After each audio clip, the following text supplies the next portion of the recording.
Drilling for Ashes with Dr. Joanne Ballard. You are listening to Brothers of the Serpent podcast.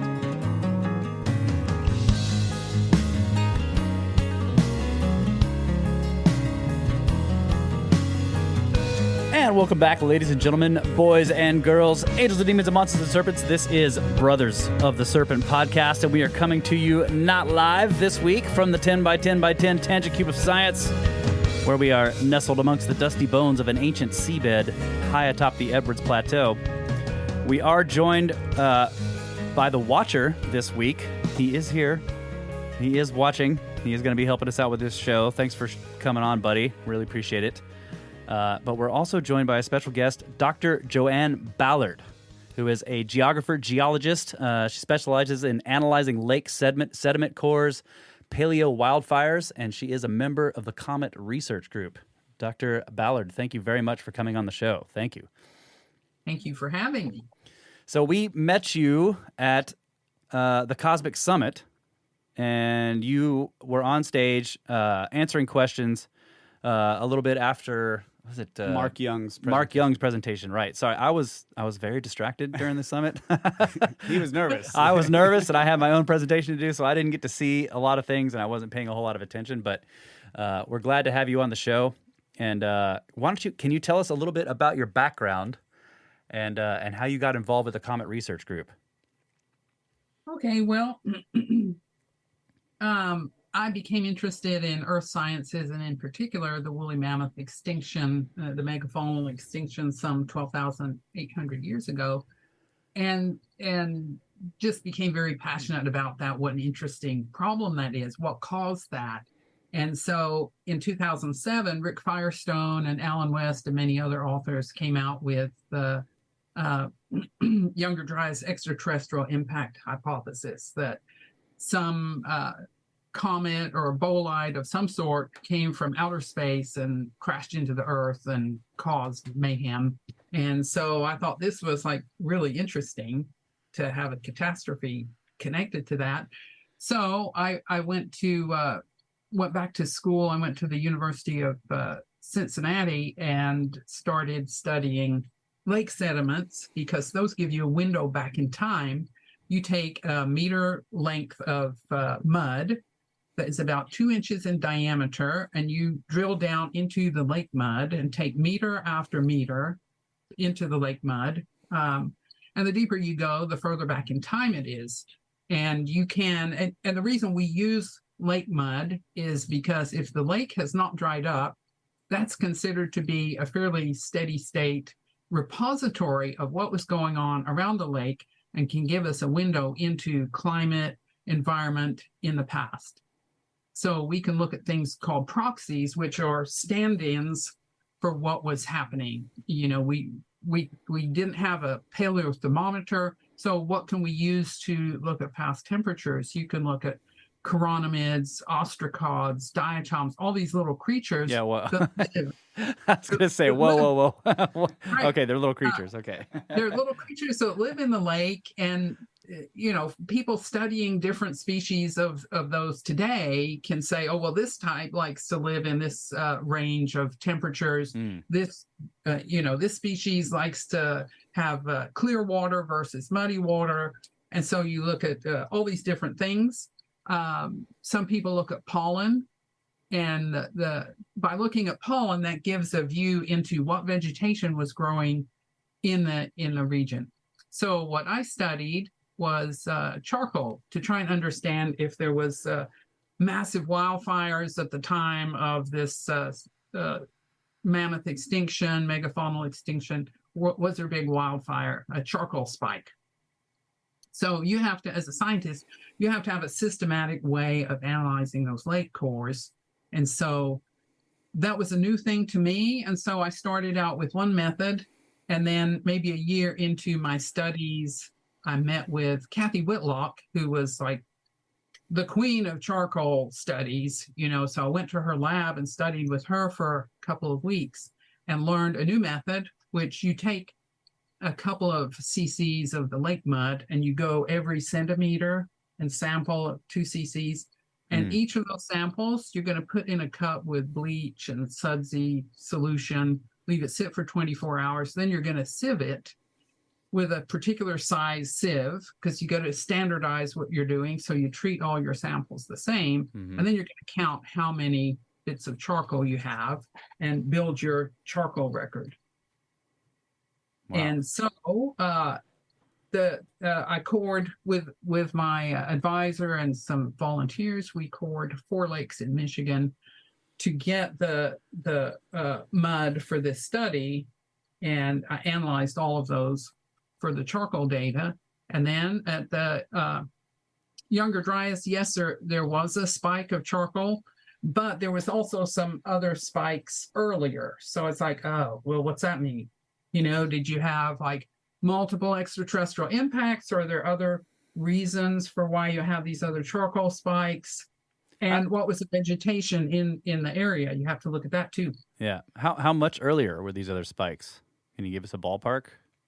In the falling Alarod, so maybe between 15,000 and 13,000, there were some charcoal peaks in there. And I have graphs in my online master's thesis that's accessible online, and you can go and look at the graphs that I put together, and you can actually see, what the time frame is for the spikes in the different lakes, the lake data.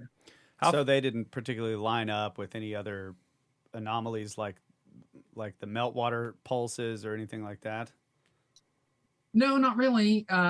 So the vegetation in that area at the time in Michigan would have been boreal pines and spruce. And those typically, pines have evolved to flourish with fire. It's a natural part of their ecosystem, or what they need to thrive, because you need wildfires to burn away the litter and the trash that builds up under those pine trees. And so if you don't have a fire, the pine seeds cannot take root and the seedlings can't get going. You also have to have heat to open up the pine cones so that the seeds come out.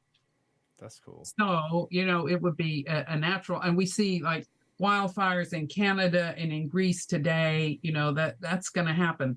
And if you had like smaller fires more frequently, then it would be less of a problem. Like if you go a long time, like the Smokey the Bear program of we need to suppress wildfires. Oh, well, that's great, except the biomass is building up. And then when you do have a fire, it's more catastrophic. Yeah. There's a lot more fuel on the ground. Yeah. Yeah. Right. So that's where you need some other proxy in addition to the charcoal, because the charcoal, that's good, but charcoal alone isn't enough to say, oh, yes, that was a wildfire caused by an extraterrestrial impact.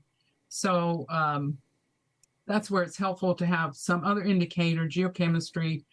And you probably know about the Petiev paper, 2013. Petiev et al. Wrote about an analysis of the Greenland ice cores where they found platinum at 12,800 years ago.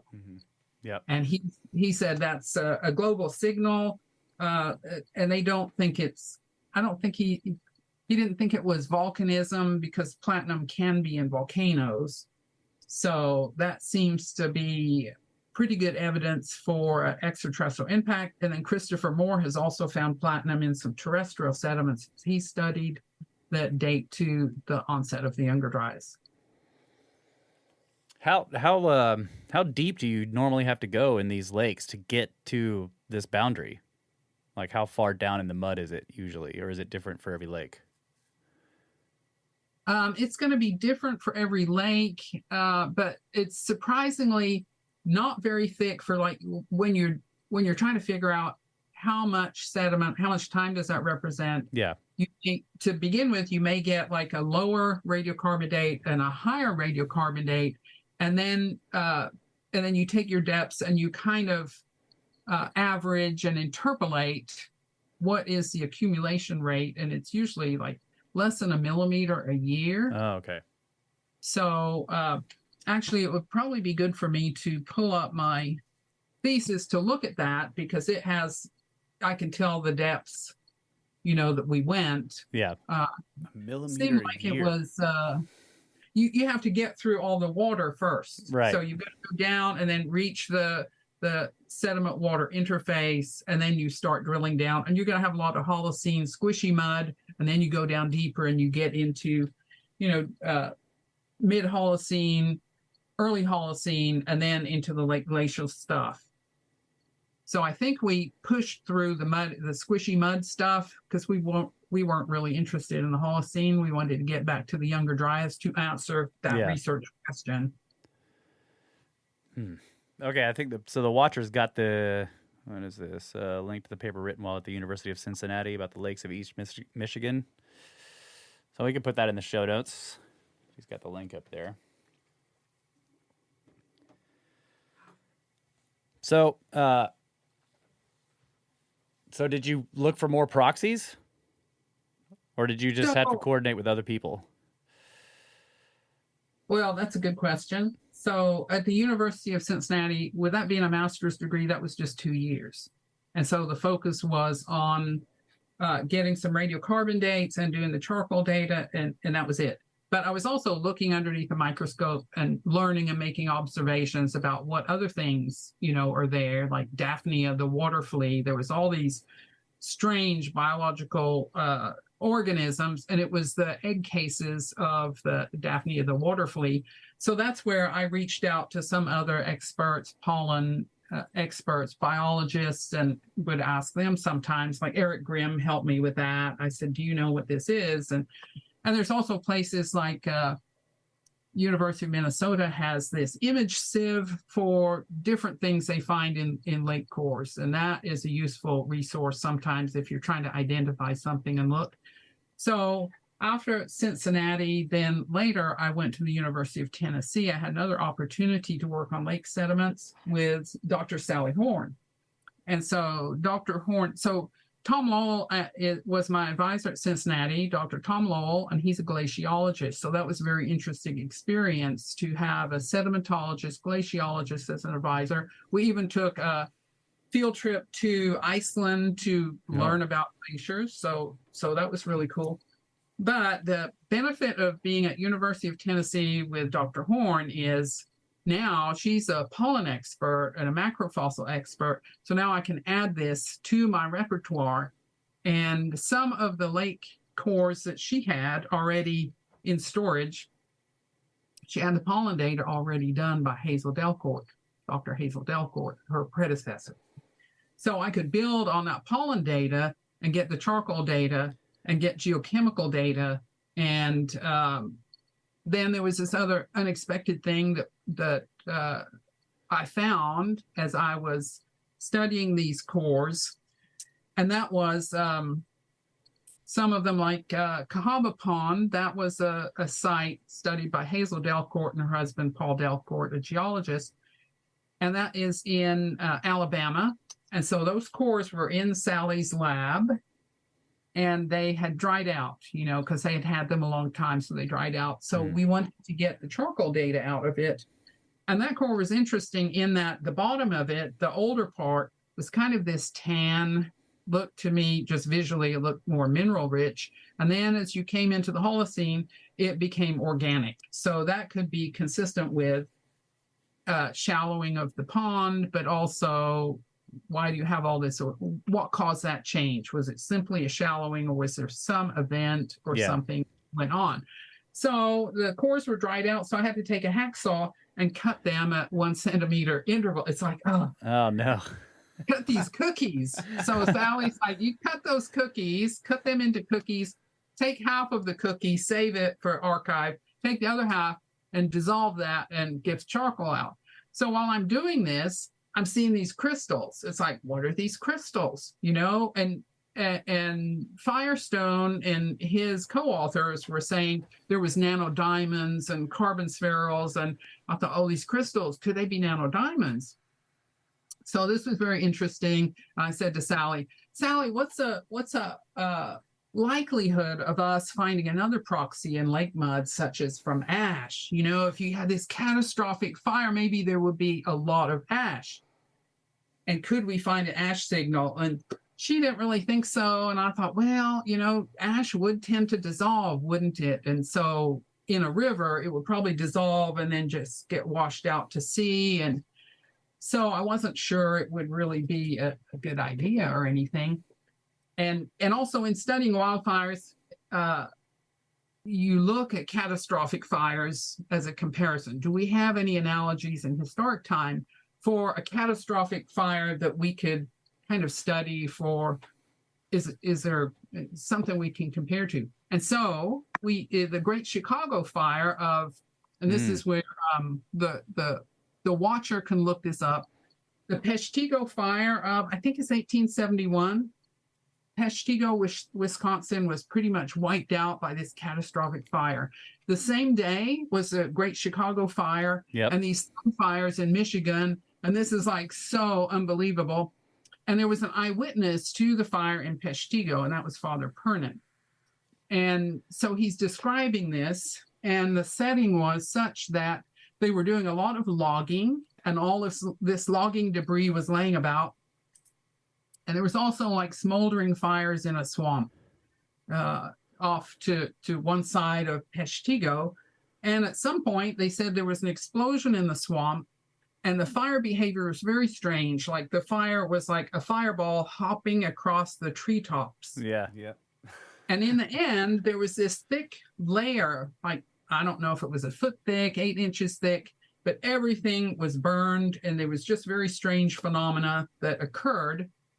And Father Pernin ended up in the river, but that fire jumped across the river to the other bank, and those people who survived got hypothermia because they had to huddle in that river overnight. And then, once the things had settled down, well, then how are you going to communicate the catastrophe that's just happened to get help, to get water, to get dry clothes, that kind of thing. So anyway, I'm thinking about this thick layer you might have a thick layer of ash if you had something happen at the onset of the Younger Dryas that was catastrophic. So that's why I was thinking about the ash as an indicator. So then back to the crystals I'm seeing. One person that was on my committee at the University of Tennessee was Dr. Stephen Dreese, who's a soil scientist. And typically for soil scientists, they would take the soil profile and they might put epoxy with it and then make a paper thin slice of that and put that underneath the microscope and look at the structures in it. So, okay, that's a standard practice with soil. Can we apply that to lake sediments? Because we want to look at these crystals. Plus, this is a little easier because it's already dried mud. So he's like, okay, yeah, we can do that. So he takes a look at those crystals that are in that Cahaba Pond lake core. And he comes back and he says, well, I can tell you what they are, but I don't really know how they formed or anything. But he said they're siliceous aggregates. So they're silt grains, which is dust size. They're quartz silt grains, and they're cemented together with this silica, amorphous silica. And in some cases, there was bits of organic material, like maybe part of a seed or something was in there. So now it falls to me as the student to figure out how did this form? How did this form? So they're not nanodiamonds. Okay, too bad. But it's like, all right. But, yeah, I don't. You can't see nanodiamonds with the naked eye, can you? I don't think so. Yeah. But, that was the first thing I was. You're like, nanodiamonds. Yeah. Right, and these are quite tiny. I mean, but you could see. Yeah, it was sparkling. Sparkling in the sediment. It's like, well, yes, but they would have been larger than nanodiamonds. So then I had to do a review of the literature, and what are these things? We'll call them siliceous aggregates because they are aggregates bound together with amorphous silica. So it turns out that they were reported in the literature in Hayanim and Kabara caves in Israel. And these were sites that had human occupation in the caves. And so the people were burning things in the cave and then water percolated through. And so I think it was Schiegel and some others. The watcher can look this up maybe. So Schiegel and others and Wiener had studied this and reported them as being a byproduct of fire. So they formed from fire. Okay, so this is very interesting. They formed from ash. So Okay. that's in a cave with no human occupation, and we have an open site.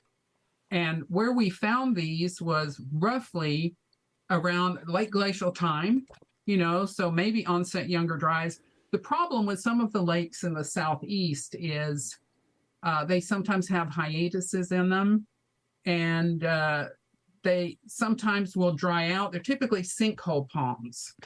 So, and some of those ponds will plug up, and then maybe they'll open up and that kind of thing. So the hiatuses is a bit of a problem, and the drying out can be a problem because you can get worm burrows, you can get root infiltration. That's going to disturb those pristine layers that you want as a scientist who's looking at lake sediments. So so let me make sure I have this straight. In Israel or somebody they found this kind of material and they associated it with human occupation fires that water had slowly trickled through, and then it forms these aggregates. That's what you're saying. Is it like the concrete, almost like using the ash? It sort of crystallizes. Use it like with the ash. That's but they're tiny. The siliceous aggregates are very tiny. They're like these little tiny crystal aggregates. Okay. So, but you're finding them in this open lake in Alabama, right? Wow. So and during late glacial time, possibly onset Younger Dryas. Okay. So now we need to look at the other lakes that I have the cores for, which is I had the 4 cores from Michigan. So we took 2 of those, actually 2 of the sites I had cores from. So 2 of the Michigan lakes, we looked at those for siliceous aggregates. We looked at Anderson Pond, Central Tennessee for siliceous aggregates. We looked at Cahaba Pond, Alabama, and we looked at Pigeon Marsh, Georgia. The Pigeon Marsh site, though, had been disturbed by humans, and so it was missing the Younger Dryas section. Okay, so we had the clues from doing the literature review. So now it's like, okay, but we don't really know how long it takes them to form or other things. So I set up an experiment, and I burned some wood, and I got ash. And then I had these little containers that I set up in a tray, and I had them in a fume hood, and I would water them every day. And then after 2 months, I dried them out, put epoxy on them, sent them to the thin section company, and they made some thin sections. And Steve Dreesy took a look and found the siliceous aggregates. So it turns out that wood ash is mostly calcium carbonate, so almost like limestone. So once the trees burn, trees are storehouses of calcium. And who knew? Wow, so that's cool. Right. So calcium carbonate, wood ash is mostly calcium carbonate with some other minerals, and it also contains small silica phytoliths. So these are little structures that help support the tree. Yeah. And so when the tree burns, those silica phytoliths are there in the wood ash. Well, now, if you put water on that wood ash, if anybody's made soap, they know that lye is extremely alkaline, maybe a pH of 13. So now you've got an extremely alkaline slurry, and so what happens to those phytoliths is they turn to a gel. And that's where this amorphous silica is coming from. And that percolates down through the ash. And if there's any dust in the atmosphere, it's going to stick to those. It's going to adhere to those. And then maybe as the ash dries out, that hardens up, and now you have a siliceous aggregate. Wow. So and this happened in less than 2 months. So maybe it happens in less time than that, but I didn't want to do too short of an experiment and then dry it out, send it off to the thin section company, and we don't have any results. Right. So I made it longer just to be on the side of safety, Yeah. So this is crazy. By the way, Watcher pulled up. He says Steve Weiner, Paul Goldberg, and how do you say this one? Offer Bar Yosef. Is that right? These names sound familiar to you? Steve Weiner for sure. Yeah. Goldberg, and then there was Schiegel was another paper. Oh, okay. And I think Wiener has written a book on this, where he talked about the siliceous aggregates, but there's several papers and they focus on these two caves. Okay. So they were very helpful to my research because they kind of gave me some leads on what to look at. So now we have this situation where we formed them. And so you had a wildfire. Was it catastrophic? We're not sure, but Steve Dreese examined thin sections in Anderson Pond from, maybe as 18,000 years ago, all through the Holocene, and only found them around the late glacial time. So the problem is, it's sometimes hard to get really precise dates, particularly around the Younger Dryas, the beginning of the Younger Dryas. So it's suggestive of maybe a catastrophic event across eastern North America, because you have the Michigan lakes, you have Tennessee, you have Alabama, and so they're all suggesting that there's siliceous aggregates during the late glacial, possibly the onset of the Younger Dryas. So if you did have a catastrophic fire across all of eastern North America, then did the siliceous aggregates form on the land and then get washed into the lake, or did the ash fall into the lake? Into the water, yeah. And then they formed in place in the lake. So I would have to do another experiment to figure that one out. But maybe. And so going forward, the thing to do would be find other lakes and look for those siliceous aggregates. And if this is a catastrophic fire signal, then it would support that. And White Pond might be a good candidate in South Carolina. Did you have a question? I was just thinking about how would you, do you have an idea or a possible way to determine the difference that if the siliceous aggregates were formed and already in the soil and washed into the lake versus the ash falling in the lake and then them forming in the bottom of the lake? How would you test for that? Yeah. I have thought about that, and I thought you could probably even just take a 1 liter water bottle and fill it with ash, and then just put water in it and leave it sit for maybe a week, and then dry it out, and then do your thin section analysis. And that would be equivalent to the ash is falling into, maybe fill it half full with ash and then fill it all the way up with water, leave it sit for a week or 2 weeks or what have you, and then see if they have formed in that. And it would seem like if it was washing in with other soils, like you could even, I guess you could kind of set that up and see, does it look different? Because it would be, when you're doing these samples, are you looking at it exactly as it was in the lake sediment in a thin section, or is it also being sieved in your? No, it would be exactly as you see in the lake sediments, because, and so one reason this might not be a real popular methodology for scientists to take on is because when you take those lake sediment cores, it's a 2-inch diameter, and you're taking a meter of material, and you may do an offset core like maybe a meter away. And so that's not a whole lot of material if you're taking like a CC for, charcoal analysis, and you're doing some pollen analysis and other things. This takes like quite a bit of your lake sediment mud to do a thin section, to look at the structures in there. So that's kind of the drawback to doing this, but you could plan for it and maybe get it done. So, if it was a widespread practice, this would be another way to test for a catastrophic signal. Yeah. Look for that, and then, if it's there, and so you have to have like a continuous record. And those sites in the southeast have those hiatuses. Some of them have hiatuses in them. That's a problem. Ideally, you would have a lake with varves, but those are few and far between. And varves are where you have a summer-winter pair, couplet. And so you can just count those, and that helps you corroborate your radiocarbon date. Let's say you find a leaf or a twig, you can radiocarbon date that. But the bars would help you also, as a cross check to your radiocarbon date. And in the South, you have a problem because it's just summer all the time.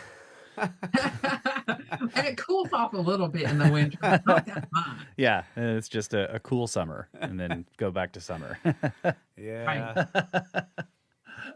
So what about kettle lakes? Because they would have only been lakes after the meltdown, right? They would have just formed in the. So kettle lakes are different, and you find those in Minnesota and Michigan. In fact, Slack Lake and Swift Lake, 2 of the 4 lakes that we cored in Michigan, those are kettle lakes. And so they think that those formed from big chunks of ice that fell off the Laurentide ice sheet and flopped down and then got covered with mud, and very slowly the ice melted, and now you've got this depression that fills with water, and that's your kettle lake. So it would seem like the varves or the sediments in that lake would only go back. Like once you get to the bottom of these lake sediments, it should be right at that boundary. Is that right? Right. And it's usually messy at the bottom. You usually hit sand. When you're coring in those lakes, you're going to hit sand and maybe gravel and that kind of thing, especially where it's periglacial.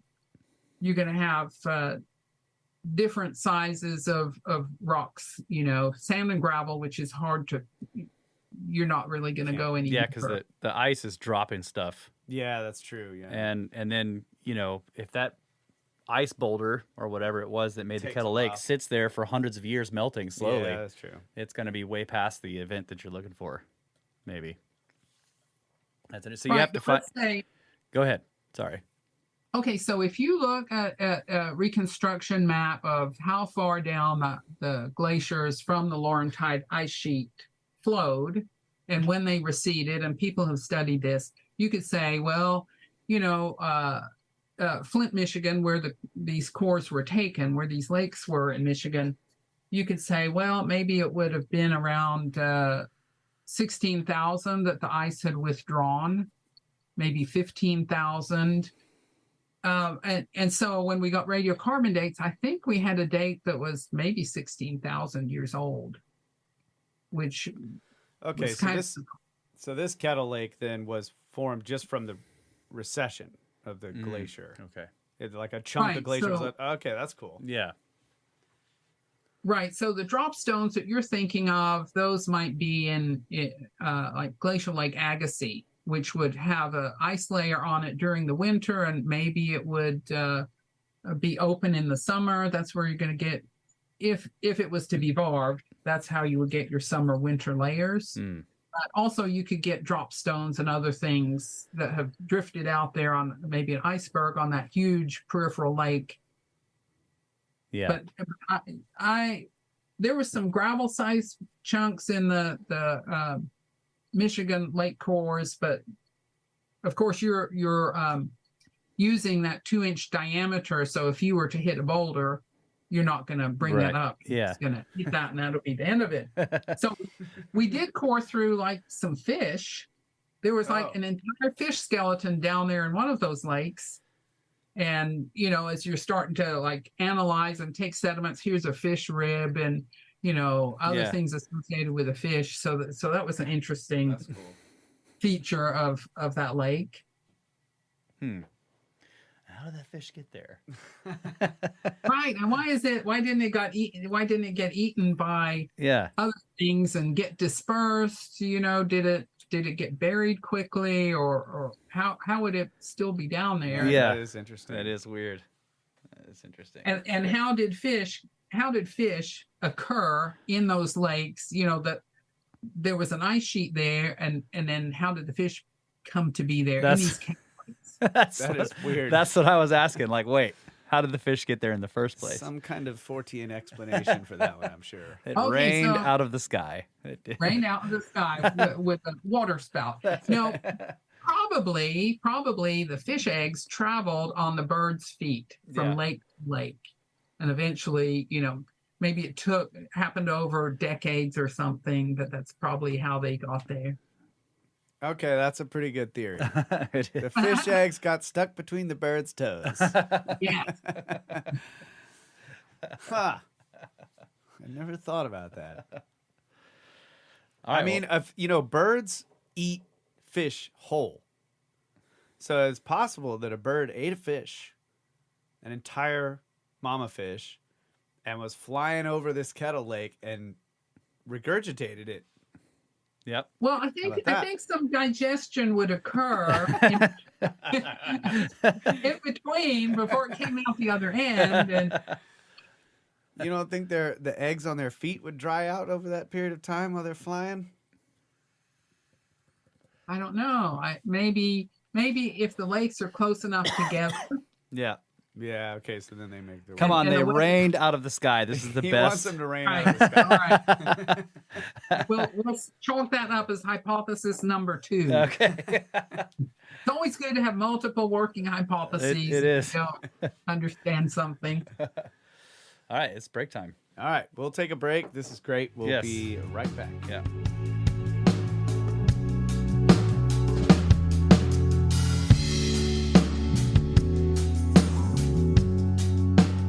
And we're back, ladies and gentlemen, Brothers of the Serpent podcast, joined by Dr. Joanne Ballard, and talking about ancient fires in lake core sediments. So I wanted to ask you about the hypothesis about the Peshtigo fire maybe providing some of these sediments or in local lakes in the area. Have you had a chance to go and look into that and compare it to your findings? Right. No, I haven't. But that would be something I would like to do. And I did research that and found that there is a lake in that area that someone, I think, has already cored, and they have that in a repository at the University of Michigan. Mm. And so if we could make thin sections of the late glacial age sediments and on up, I mean, you might want to look across the whole swath of LGM if it's there but you're also actually, for Beaver Lake, what you're interested in is the historic. So you would use lead-210 dating. You use a different way to date that, because radiocarbon dating, you can only do that. You're going to use that for back to 50,000 years ago. So, but for something historic, you would use lead-210.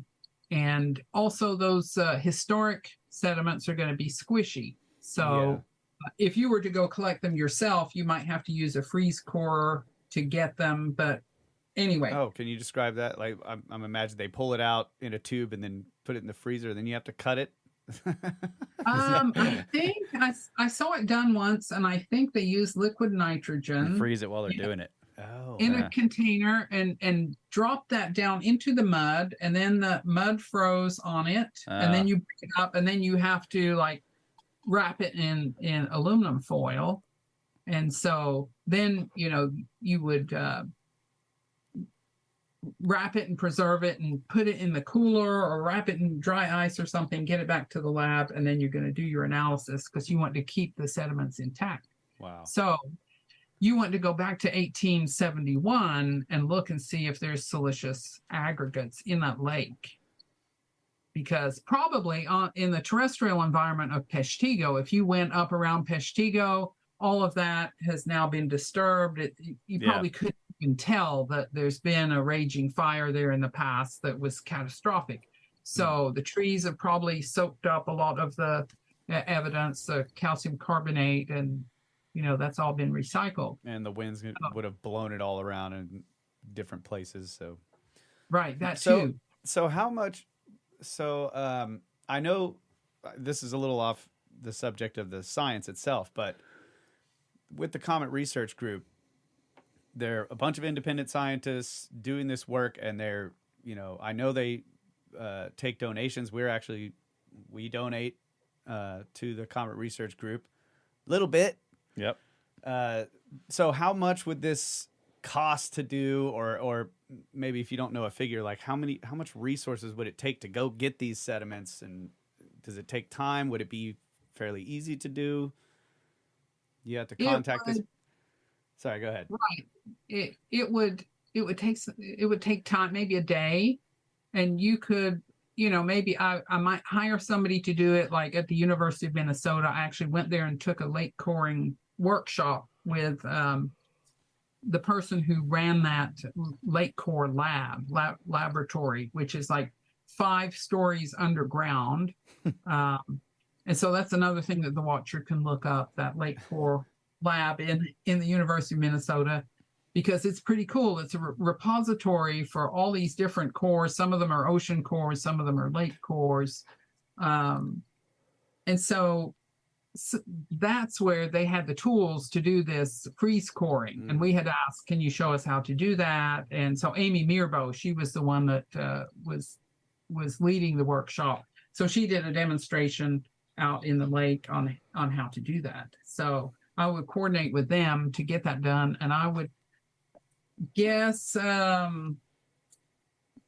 maybe, I don't know, maybe a couple $1,000 you could get it done. You'd have to go there physically or coordinate with them. And then I think you have to pay to access their cores, because, they're someone has to take care of all it's like that. A library. Yeah. Right. Okay, that's cool. Fee for that. So off the top of my head, I'm not really sure, but it would be very interesting to. Yeah. And I'm not sure what a lead-210 date would cost to try and pinpoint that. There may be other markers, because in the lake that we were working in, she had told that they had put some chemical or something in the water at a certain year, and it showed up as like this blue substance. And so when you took a core, you could see that. So I don't know if there's anything like that in one of the lakes close to Peshtigo, but I did pinpoint a lake that might be a good candidate, and I could get with them and investigate further. So yeah, that would be a possibility.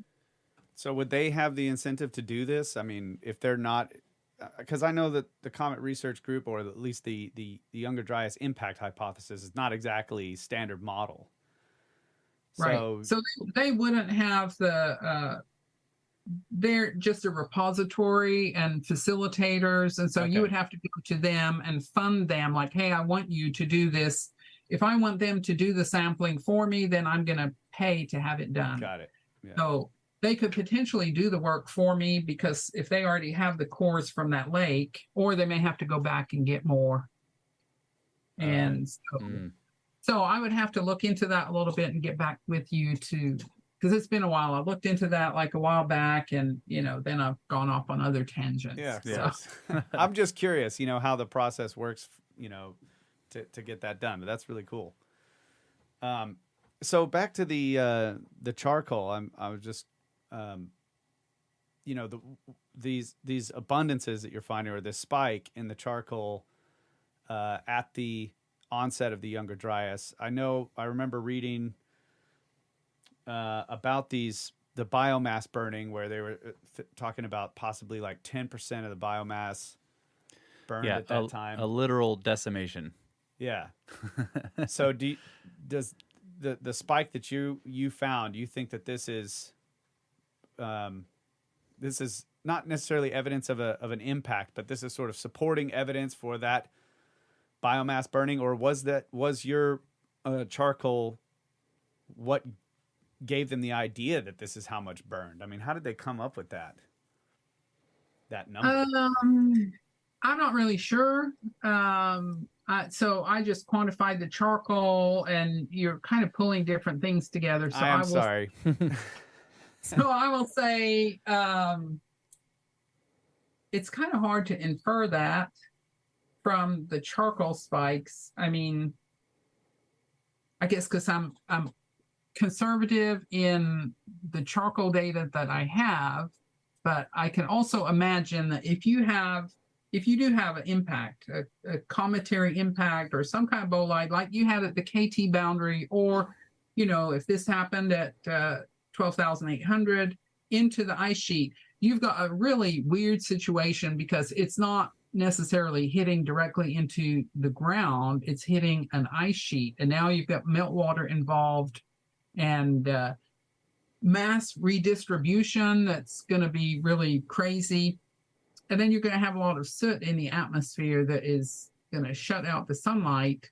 And so you're burning off the vegetation. I can imagine burning off the vegetation from this extraterrestrial impact and the wildfires.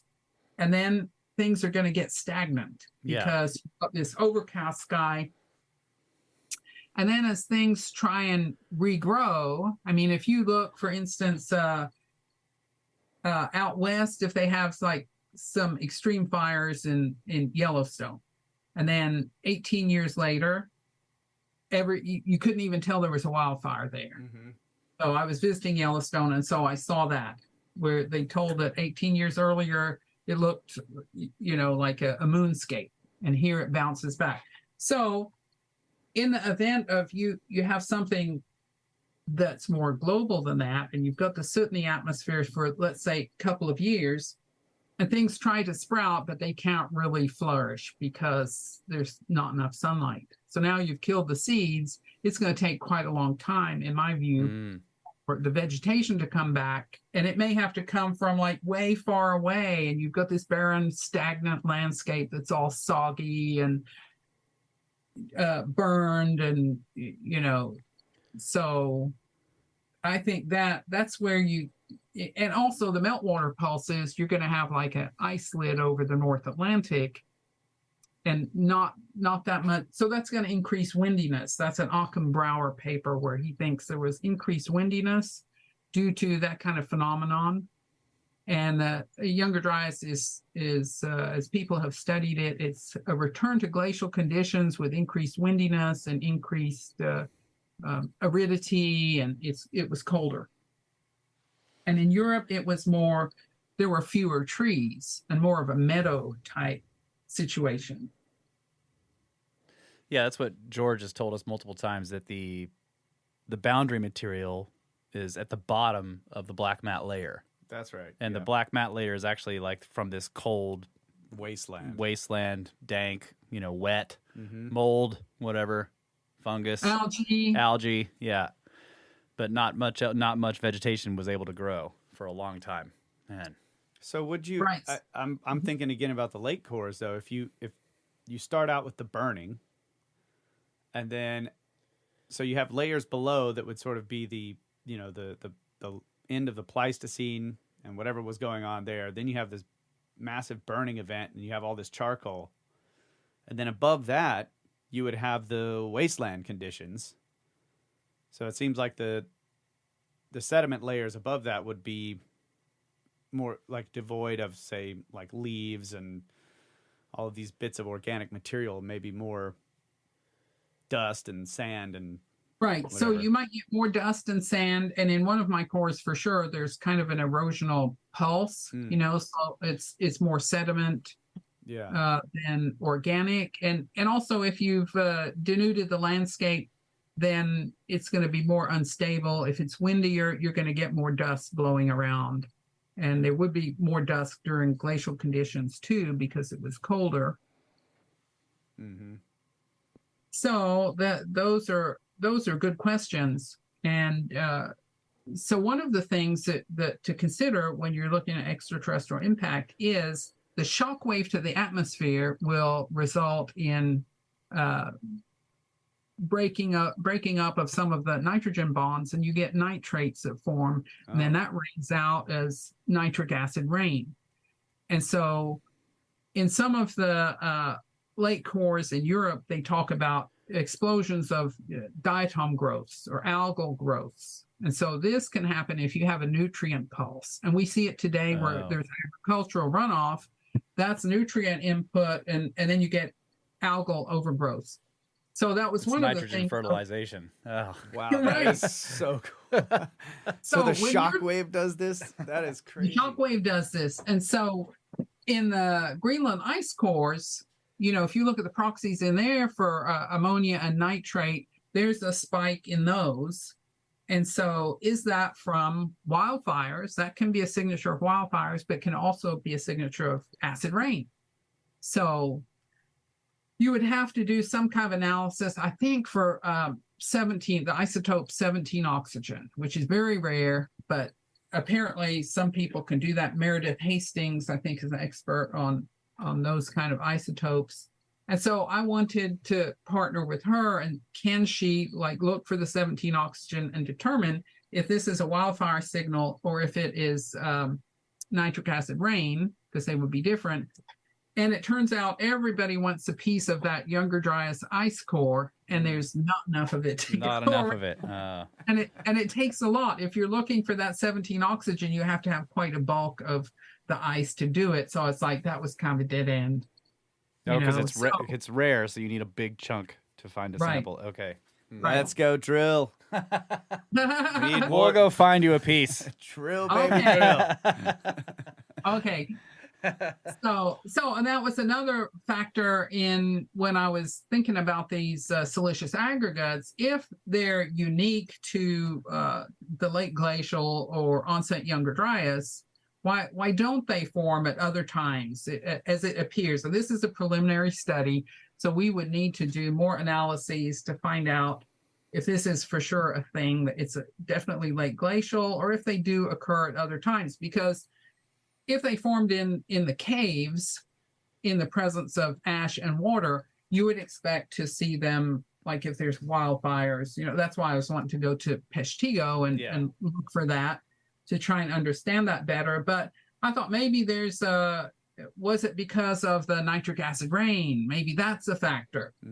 But in the end, when I did the experiment, I had some that I watered with nitric acid rain to simulate that.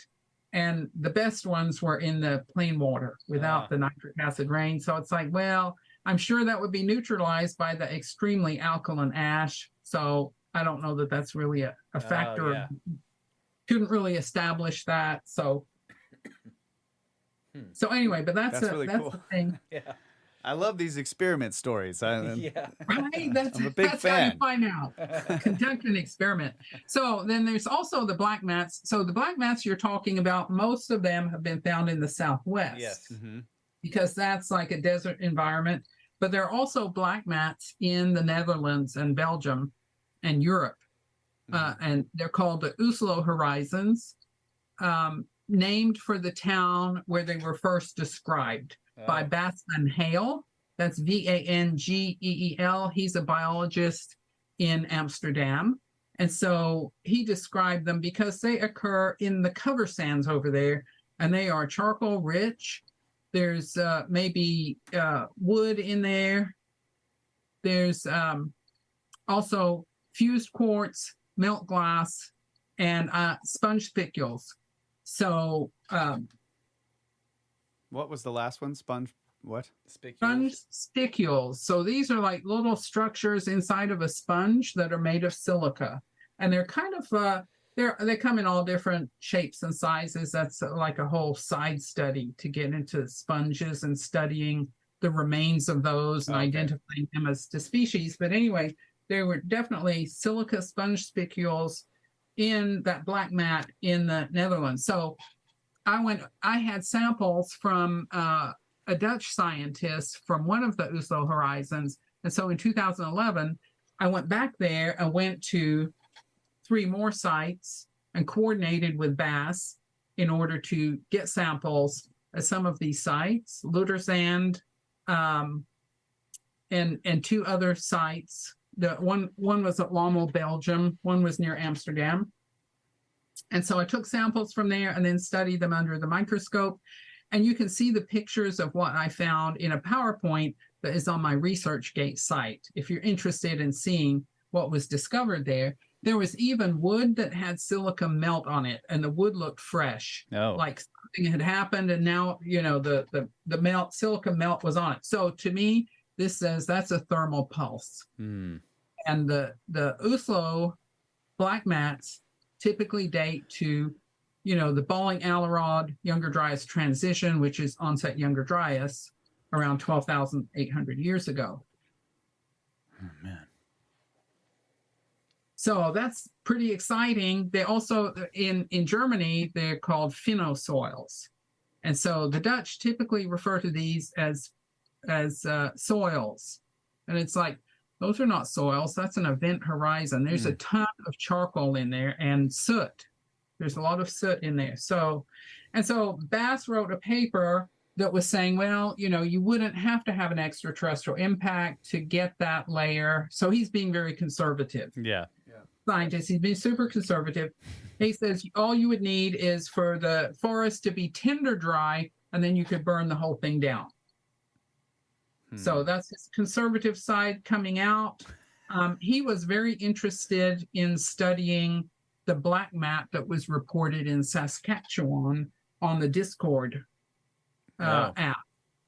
And so the citizen on the ground who was taking the pictures and making the videos, that was all very interesting. But then we heard from Jim Teller, who's a Canadian scientist, and we didn't have a radiocarbon date yet. So it's like, well, it looks pretty interesting. It looks like maybe it's a debris flow with all this charcoal and bones and wood. And so Jim Teller says you need to be careful because that's at a quarry site. And he says he's seen a lot of these sites, and the quarry owners will bulldoze off the organic topsoil, and then they'll bulldoze other stuff on the top of that. And he said what the overburden looks like it's till. It looks like it might be till, but he says more than likely it's been bulldozed. And so, okay, this is really like sad.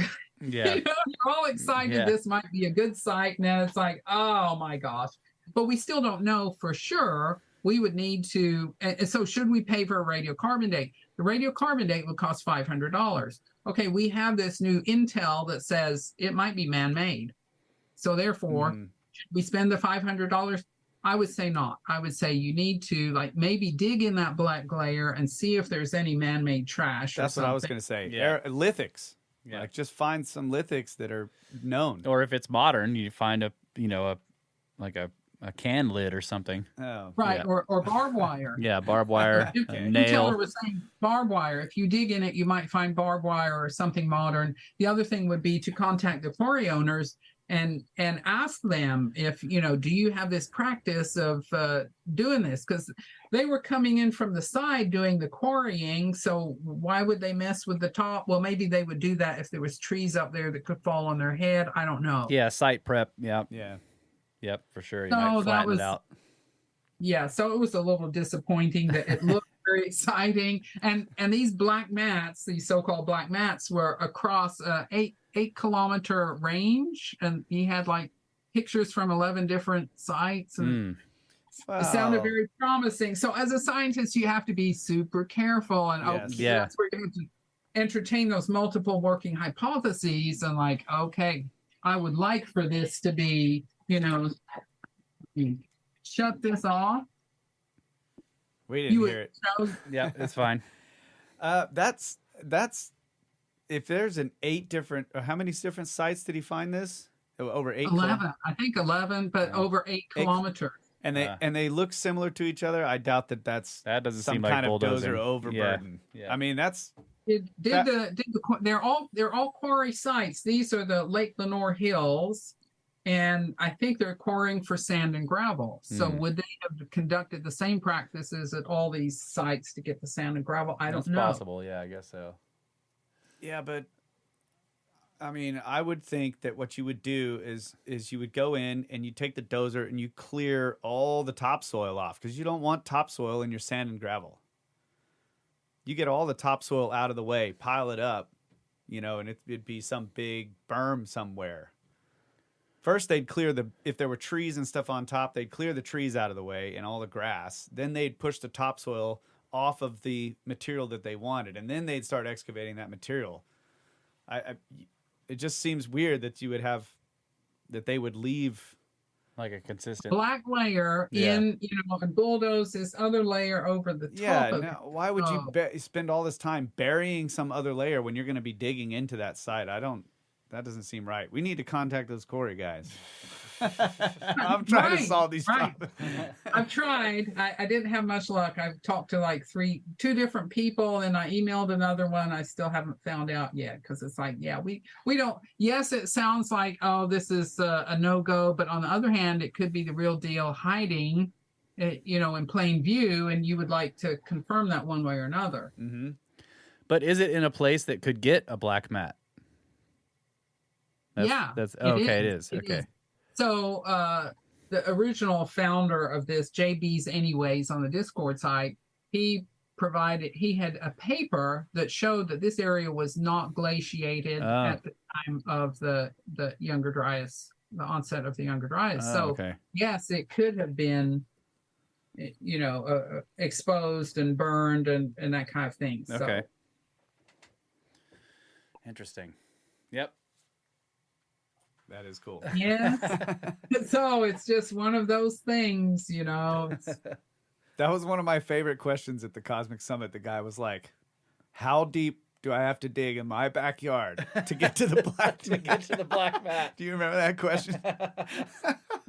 No, I don't. But soil takes maybe hundreds of years to form because it's all this dust and organic material, and so if you take off the topsoil, it's really a disadvantage if you're trying to landscape or doing anything, have a garden or anything, because it would take too long. You'd have to haul in topsoil to replace it. Right. He wanted to find the black mat. He wants to dig down to the black mat in his backyard. How far down? Right. Well, yeah. The problem with that is, like, say in Indiana, where I am, a lot of time is missing in the geologic record. So, and say in Cincinnati, just across the border there in Ohio, they have Devonian and Ordovician rocks, and they're missing the Pleistocene. Yeah. There are some lakes there, I think, some ponds and stuff. So it's kind of patchy, but in a lot of places, the Pleistocene is missing. Yep. And is that because it got swept away by overland flow from the melting Laurentide ice sheet, or is it from wind, or they didn't have a Pleistocene there? That's clearly what happened. Time just stopped at the Ordovician. Time warp.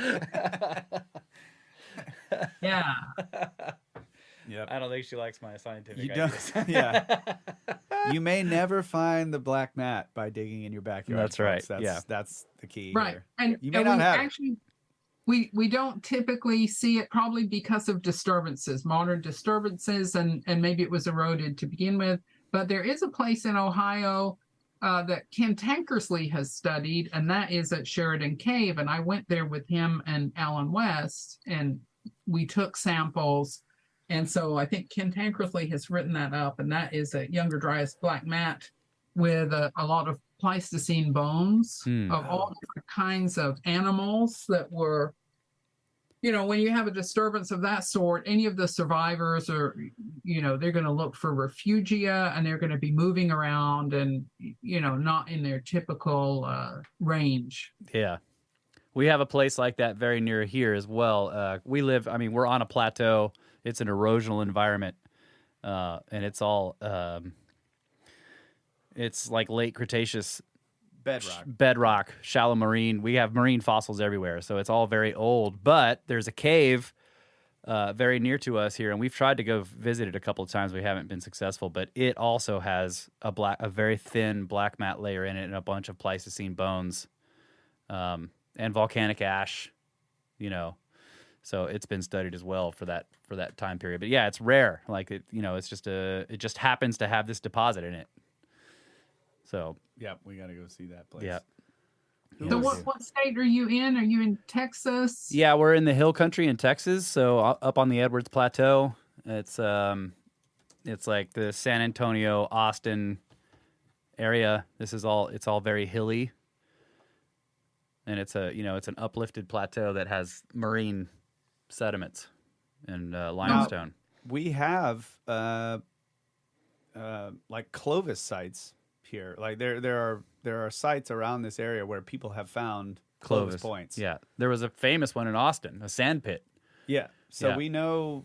There's bound to be something in the layers in some of those places. I just haven't heard anything coming out of Texas in terms of looking at the black mat and trying to analyze what was going on at the onset of the Younger Dryas, except in Hall's Cave. Yeah. And there are papers written by that. Watchers hopefully looking it up. I can't remember the guy's name. Do you remember him, Doctor? Ted. Damn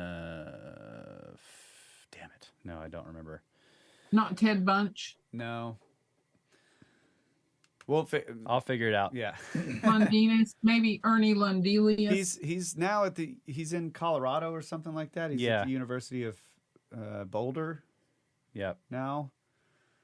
But anyway, we'll hopefully the watcher can find it or something. But yeah, interesting stuff. And then there was even I think there was a refutation of the impact hypothesis written from evidence in Hall's Cave by somebody, can't remember who, that was saying it was volcanism because they were looking at some oxygen isotopes. That's right, yeah. In the layers. So Go ahead. Do you have active volcanoes there in Texas? Or would there have been active volcanoes? Not during the Late Pleistocene. Right, I don't think so. No, I mean, we have some very extinct ones down in Big Bend. I mean, as far as I know, those are very extinct. And then there's a really ancient one that's been leveled all the way to ground level in Austin. Thomas Stafford. Stafford, that's it. Yeah. Lake Quaternary Geology, Archaeology, and Geoarchaeology of Hall's Cave, Texas. Yeah, Michael Waters. Michael Waters. Yeah, Thomas Stafford, yeah. Stafford was the one we were talking to. He was going to try to get us in there, but it didn't work out. It's on private property. Yeah. But okay, this brings up a good question though. How would you know? I mean, obviously you have charcoal, but in terms of the ash that's coming into these lake sediments and forming these crystals, how can you tell the difference whether it's volcanic versus just like plant material burning? Yes, so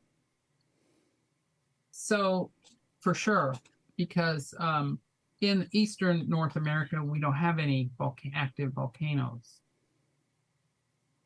Okay, well, yeah, that's good. So for Cahaba Pond, Anderson Pond, Michigan, and then Michigan, Flint, Michigan, there's no active volcanoes. So we would not expect to find volcanic evidence or tephra there.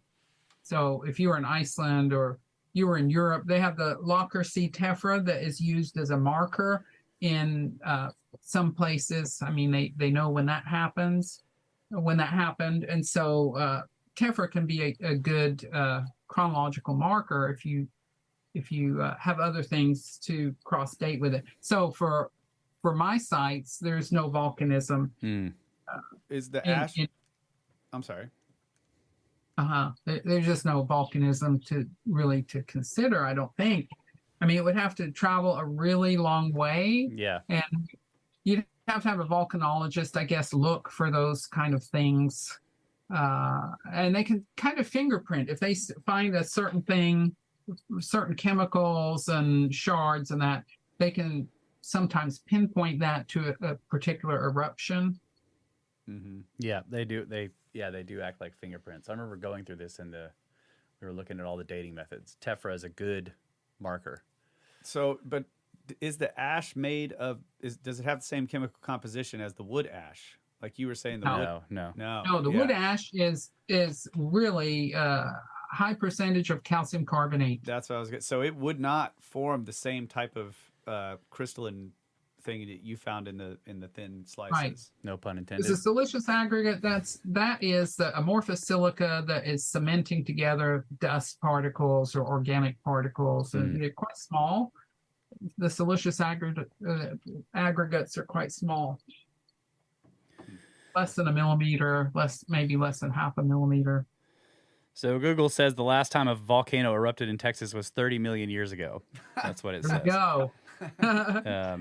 Blink of an eye. Yeah, that wasn't that long ago. That's what a geologist would say, that in a blink of an eye. Yeah, but yeah, it says there are around 200, extinct volcanoes in Texas, but the last time one actually erupted was a long time ago. So it's break time.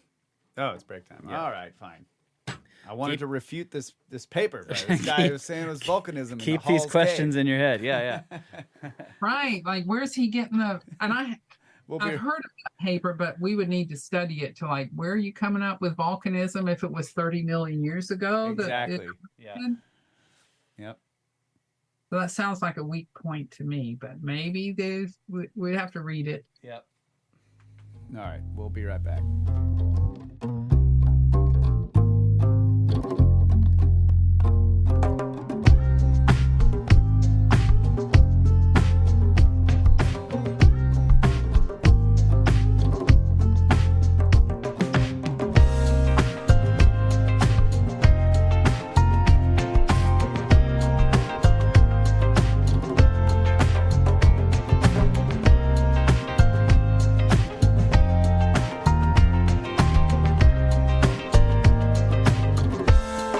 And we are back, ladies and gentlemen, Brothers of the Serpent podcast, joined by Dr. Ballard.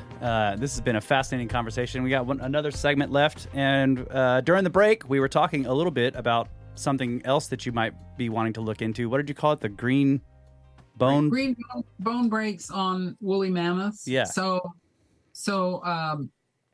different mammoth carcasses, with most of the bones intact, have been found like in New York State, in Pennsylvania, in Ohio, in Michigan, Wisconsin. And so farmers may be digging and they encounter these. And in some cases, they find what appear to be green bone breaks.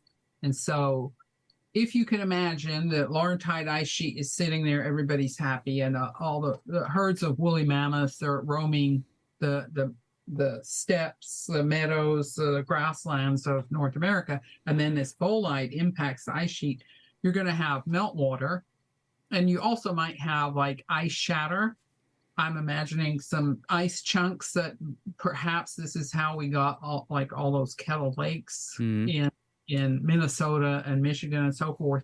And so if ice was flung out and it landed on the woolly mammoths and pinned them, they're going to show evidence of green stick fractures or bone breaks that would have happened while they were alive. Yeah. Rather than a bulldozer, digging and it breaks their bones. That would look different because they're slightly fossilized, and so that's going to break differently than if it happened while they're alive.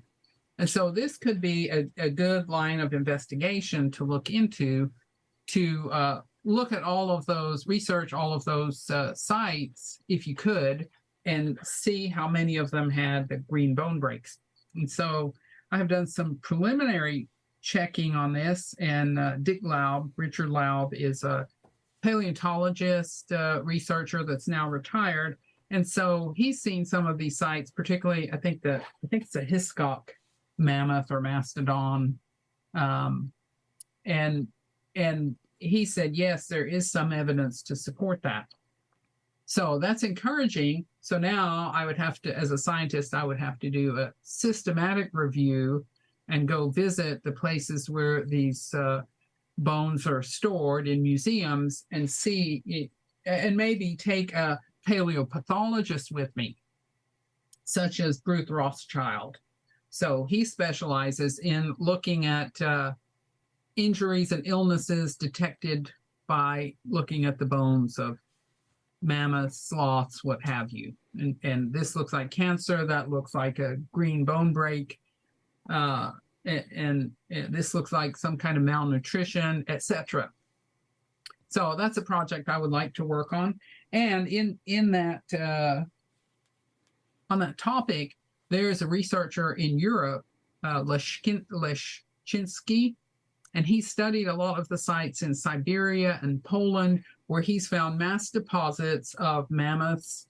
They don't have mastodons over there, but he's found mass deposits of animals that show some kind of illness, late Pleistocene. Some of them go back like 30,000 years old into Younger Dryas. And so his suggestion is that they had a mineral deficit. So that's a very interesting thing. They didn't have an ice sheet over there to test for a similar situation as, us with the Laurentide ice sheet. Well, they did have the Scandinavian ice sheet, but the Siberian ones, there wouldn't have been an ice sheet for a parallel situation. And how would they get the mineral problem? Just like is it a food issue? It's like a He said his view was that it was acidification of the landscape was leaching away the minerals. And so some of these mammoths were trying to go to like a salt lick or something to try and find the minerals that they were seriously lacking. So if you, as a giant mammoth, you would need a lot of calcium to keep up your skeleton and these huge tusks. And so you'd have to be eating a lot of calcium-rich fodder every day. And so maybe there was some calcium lacking in the vegetation. So anyway, that was his suggestion or conclusion that it was acidification that had caused the minerals to be lacking. And is this, did this like happen suddenly? Does it appear to have happened suddenly? I mean, you wouldn't imagine there would be some massive population that developed in the middle of this deficiency. Well, like you know, I thought, oh, of course, this would be great if this was onset younger dryas. You have sudden acidification, and now they're all like puny. But he remarked that some of the bones date to 30,000 years ago. So it's like, okay, so that doesn't particularly support a problem that happened suddenly. Yeah. But then again, George's tusk is like 20-something thousand years old, and it has cosmic materials embedded in it.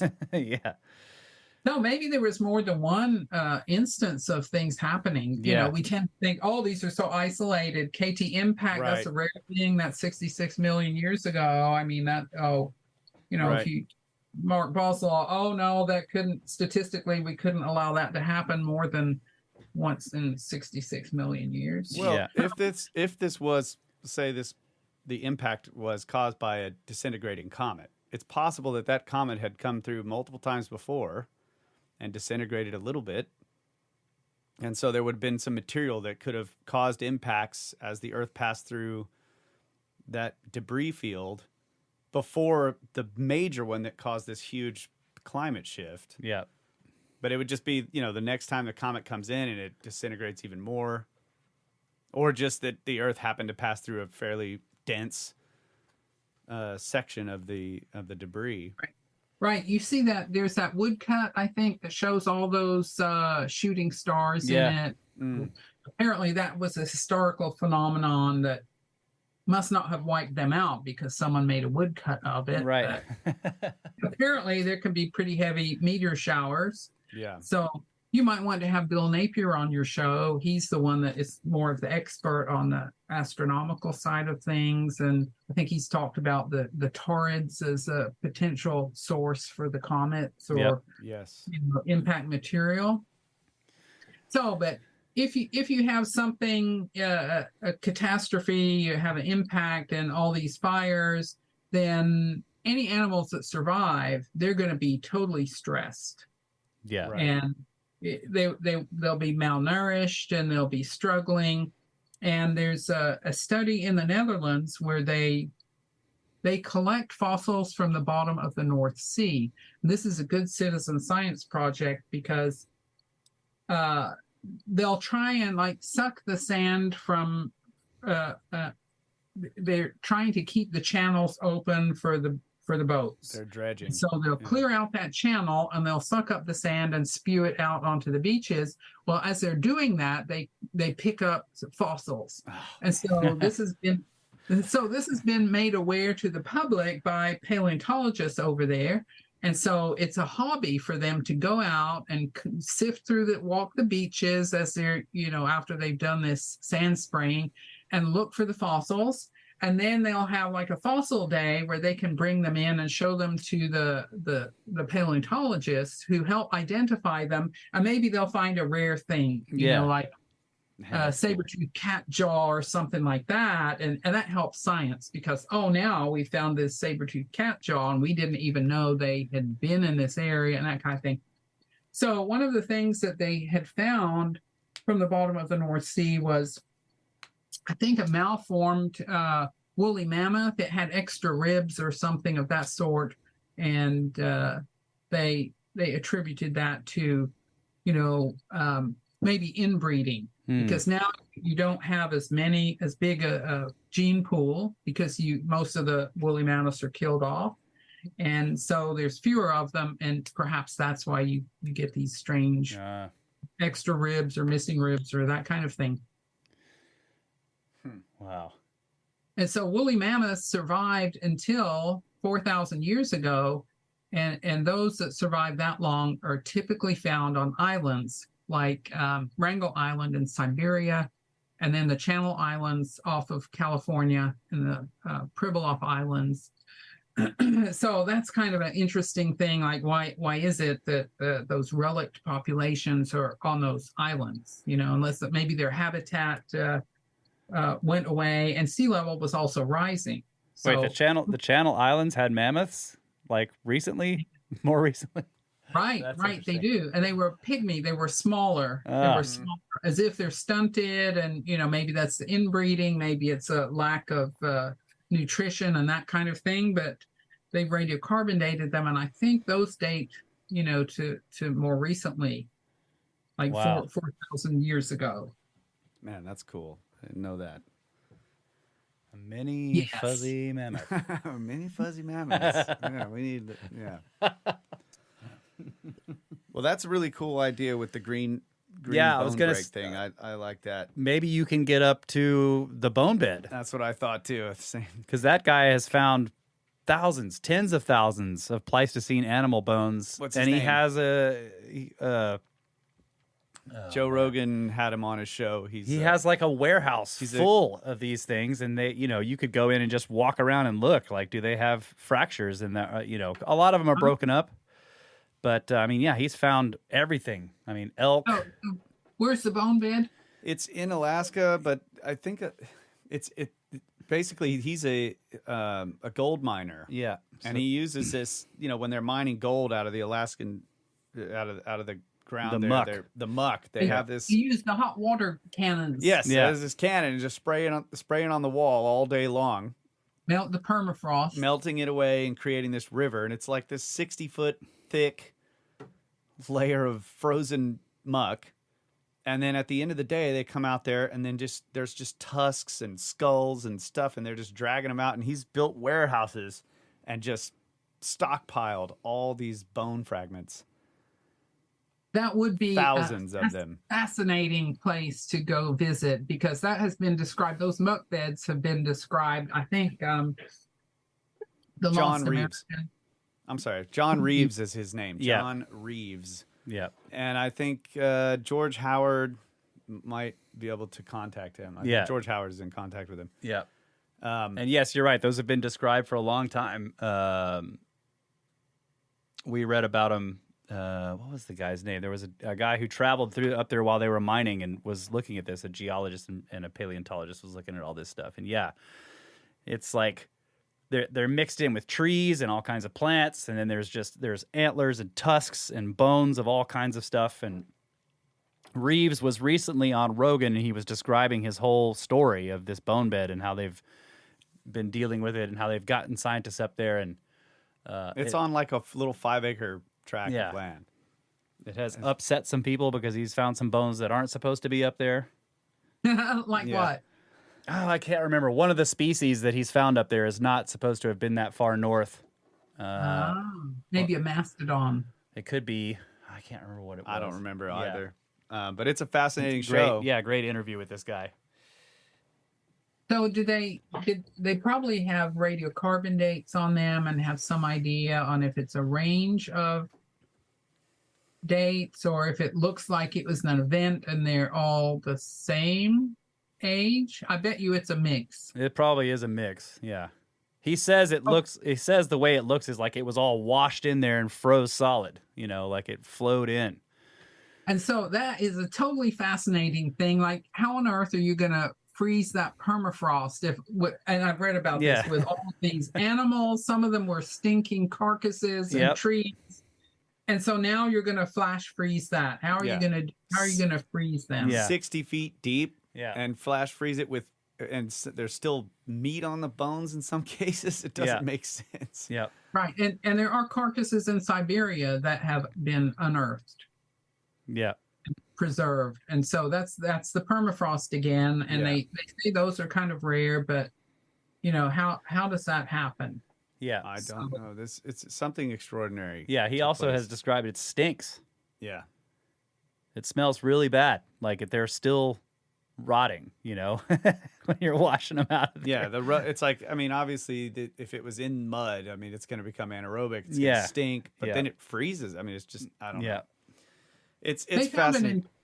they found an entire bison up there, Blue Babe, and that was reported by Dale Guthrie, and it was this entire bison with all the flesh on it and everything. And the reason it was blue is because it was covered in an iron phosphate, Vivianite.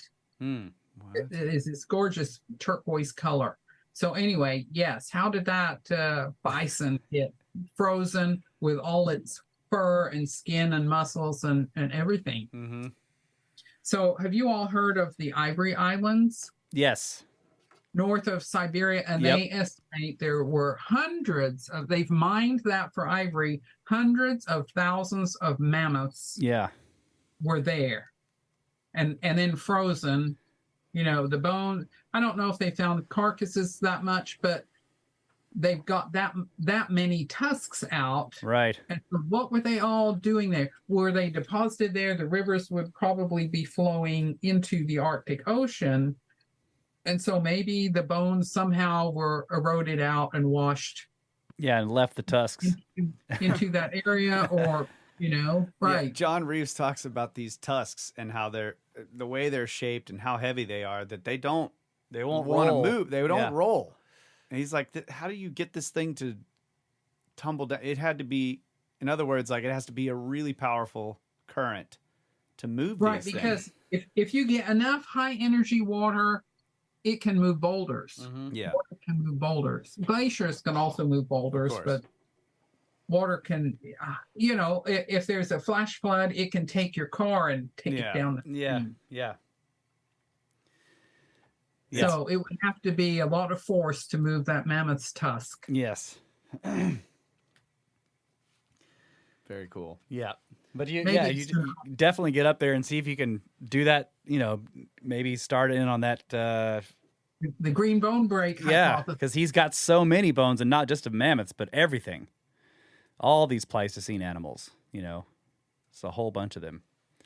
So I have talked with some scientists up there, and I said, do you think that that's a catastrophe site because of, all these trees and carcasses? And that's particular scientist said, no, he thinks it's a slow process. Oh, I thought, well, I don't know. Maybe what he's particularly looking at was a slow process, and he's confusing it with these other descriptions. yeah. Because you do have solifluction up there, which is where if the permafrost, if it's on a slope, the top, say 5 feet, is going to thaw out in the summer, and then that kind of creeps down, and you get these lobes that form as that sediment, that mud, kind of slops down a little bit. Uh-huh. And so they call that solifluction. And so if there was something dead up there, maybe, but I just don't see that amount. That, from what I've read, the amount of animals and trees in the mud, in the muck beds, it's like, Yeah. that just doesn't sound like it would be a slow process. How are they all going to accumulate? I don't know. Yeah. Well, I mean, the green bone break thing, if it was just, if the percentage of the bone breaks that were green is really high, that would just, how do you explain that? Yeah. That's a very good angle, because I hadn't really thought about that for the muck bed area, but I was thinking for like the New York and, peripheral to the Laurentide ice sheet over here in the east, because there's a book by Hartnagel and Bishop. It's an old book, old paper, 1921, where he's describing at that time all the instances of mammoth carcasses that had been found in these peat beds. And there were lots of them. And so that was a State of New York Museum publication. And I found that very interesting. It's like, gosh, they were finding lots of them in New York State in the peat, and So it just makes you wonder, like, okay, did he just get sick and he fell down in a bog, or, was there a catastrophe? Yeah. Yeah, exactly. We would like to know. We would like to know. Yeah, and it would be a good angle on the bone beds up there because, obviously if it's a slow process of slumping, and I can't remember the term you used, but it's slowly moving and it's pushing the trees and the animals up against each other, you'll have a lot of breaks that are not associated with them, that obviously happened after they were dead. But if a bunch of the bones are broken and they were broken while they were alive, then you have something interesting there. Okay, so going back to the Peshtigo fire, that just made me think. One of the things that Father Pernin talked about was when he went back up there in the ash beds, there was holes in the ground where the tree roots had been. Yeah. Yes.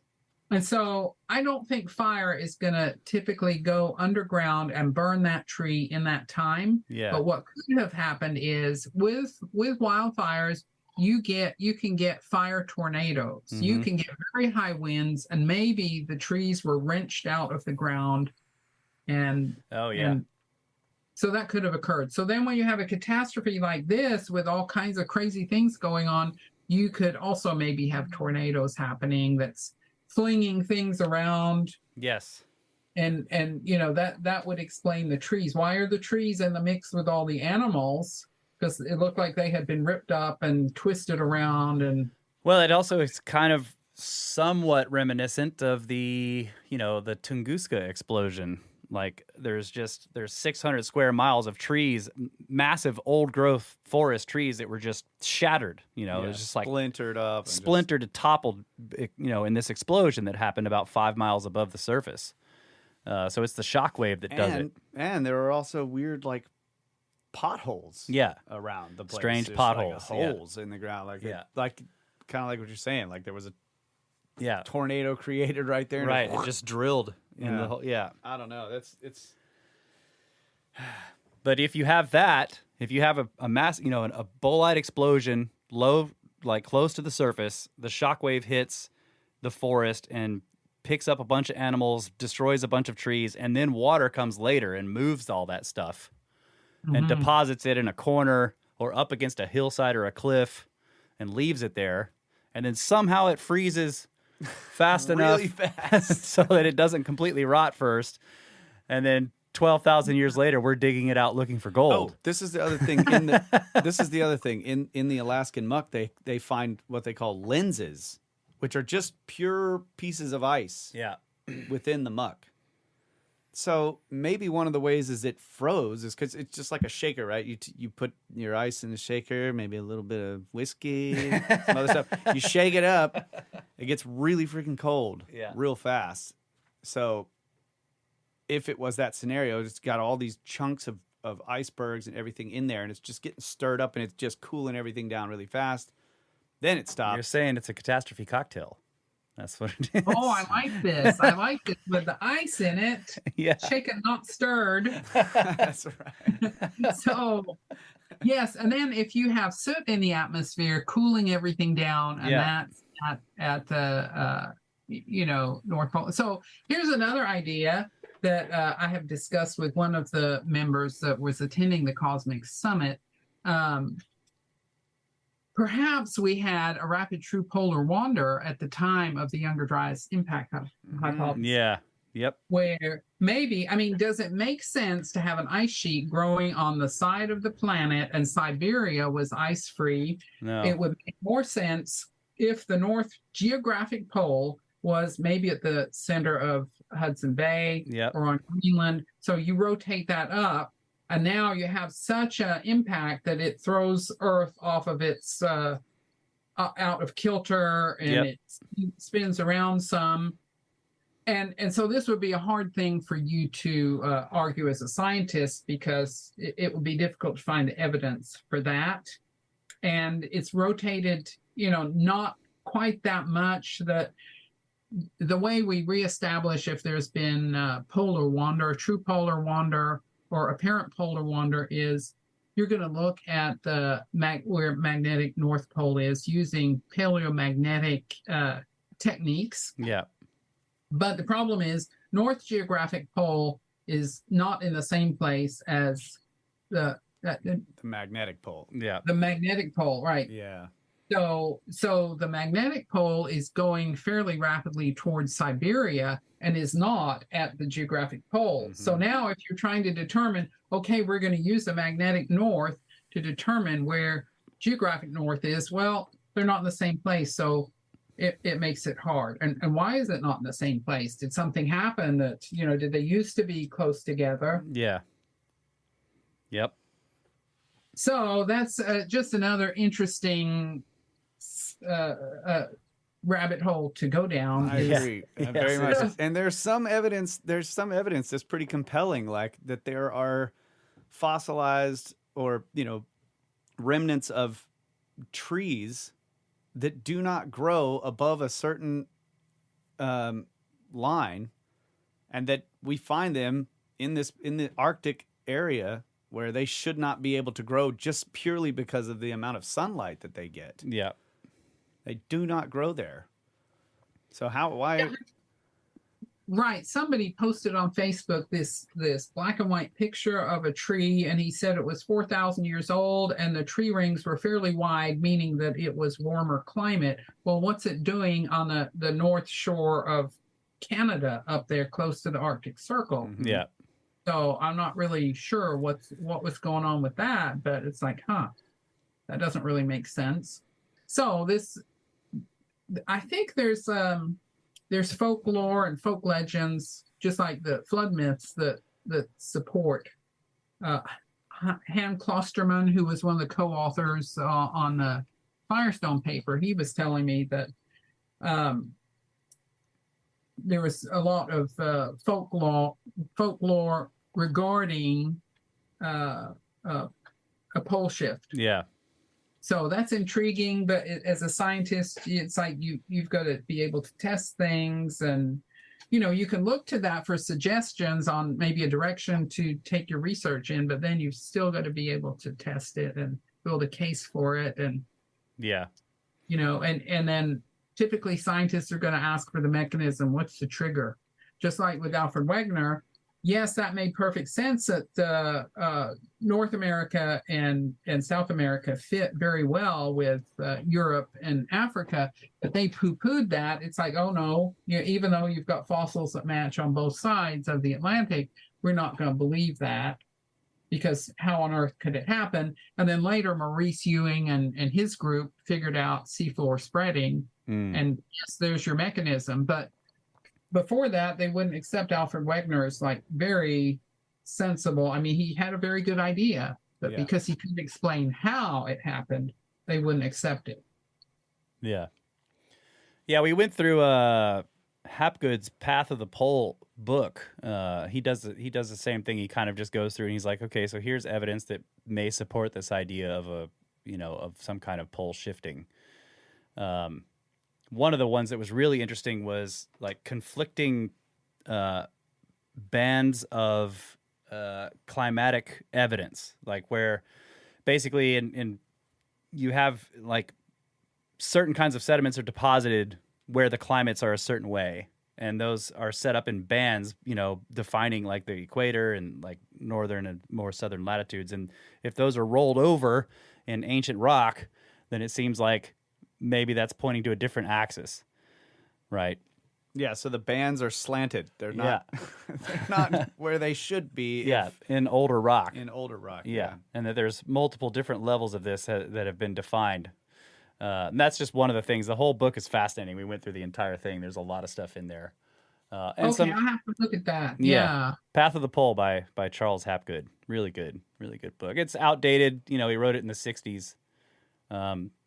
So he was working with 1960s, maybe early 70s geological evidence, but it's still really good. Got a lot of the way he presents the various arguments is it's great. Yeah.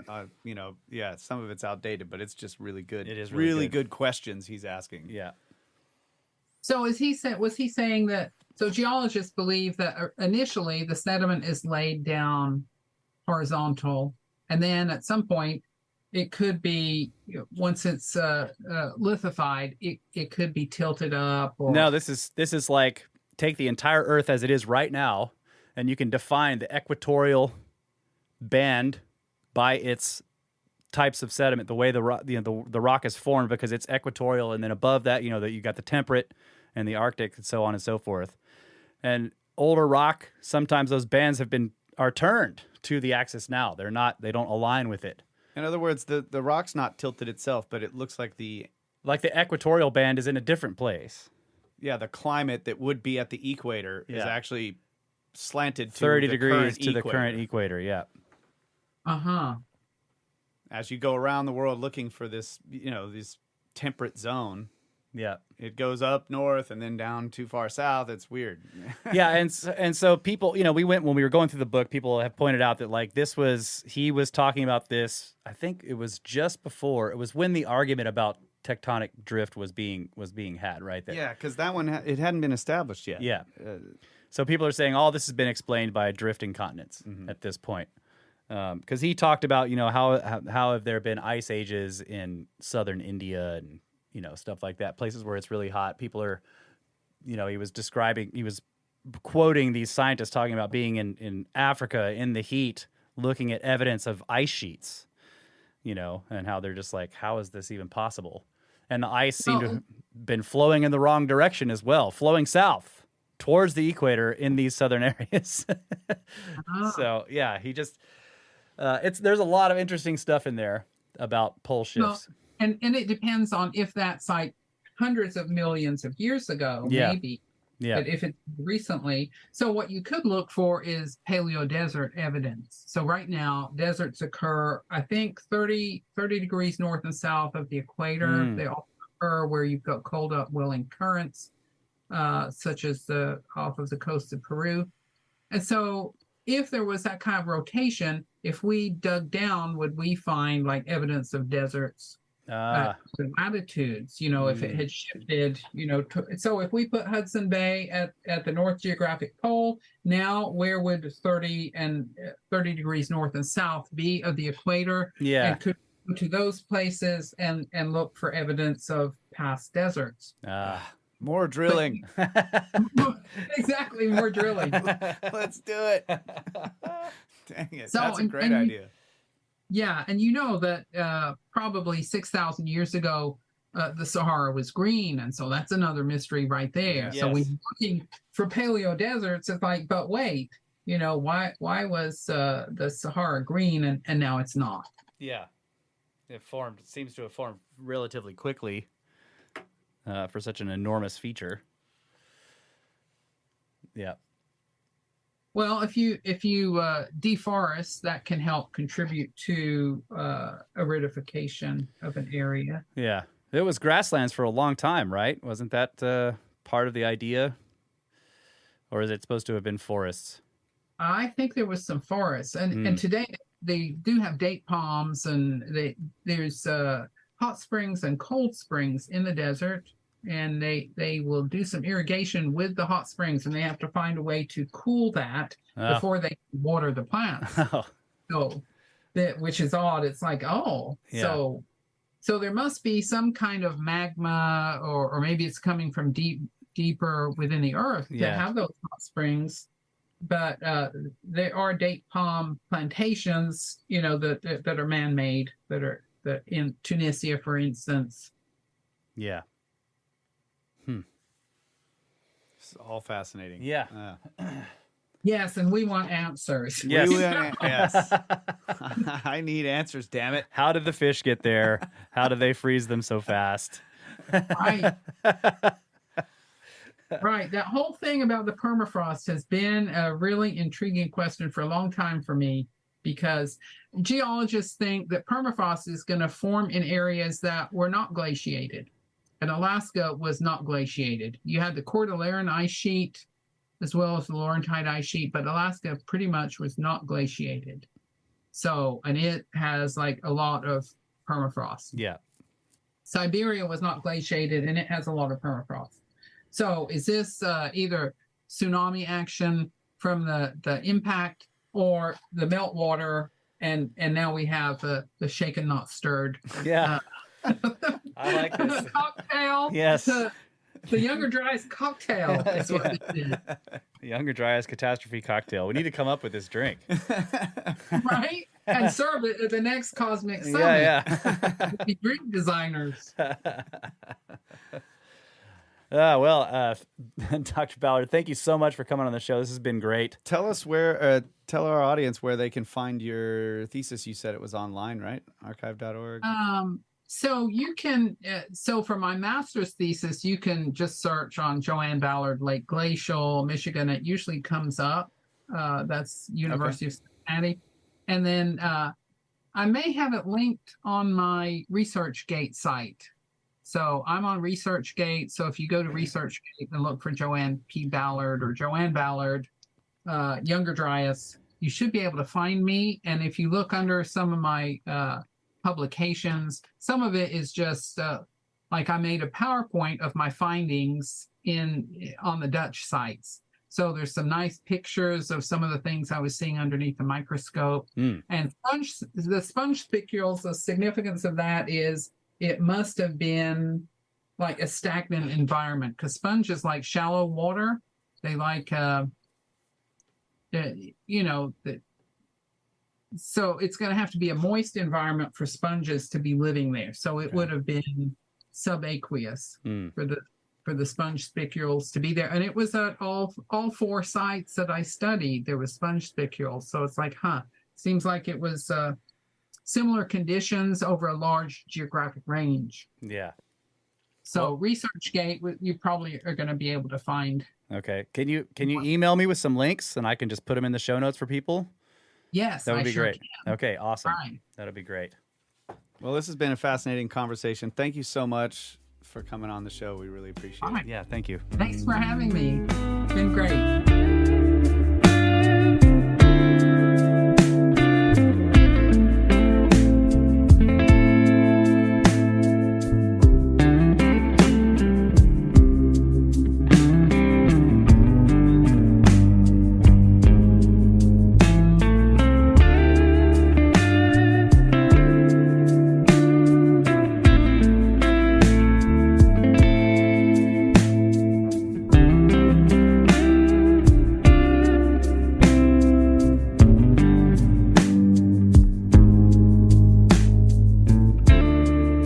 Back, ladies and gentlemen, Brothers of the Serpent podcast, and that was a great interview. Yes. Yeah, it was a lot of fun. And I think we might have her come back. Yep. And do something more on pole shifts in the future. That would be really cool. We had talked quite a bit about that after we finished the interview there. Yep. Cheers. Cheers, man. Oh, hold on. Crack it open. Yep. And all of you, cheers. We'll have to do that, and we have to have, what are they called? Cosmic cocktails. Oh, yeah. Yeah. Younger Dryas catastrophic cocktails. Younger dry ice. Younger dry ice catastrophic cocktails. Cosmic. Shaken, not stirred. Shaken, not stirred. That's a great idea, actually. The idea of the, you shake it up with the ice in there and everything gets extremely cold. Yeah. I mean, that can put all of the material that's in the water right at freezing. Yes.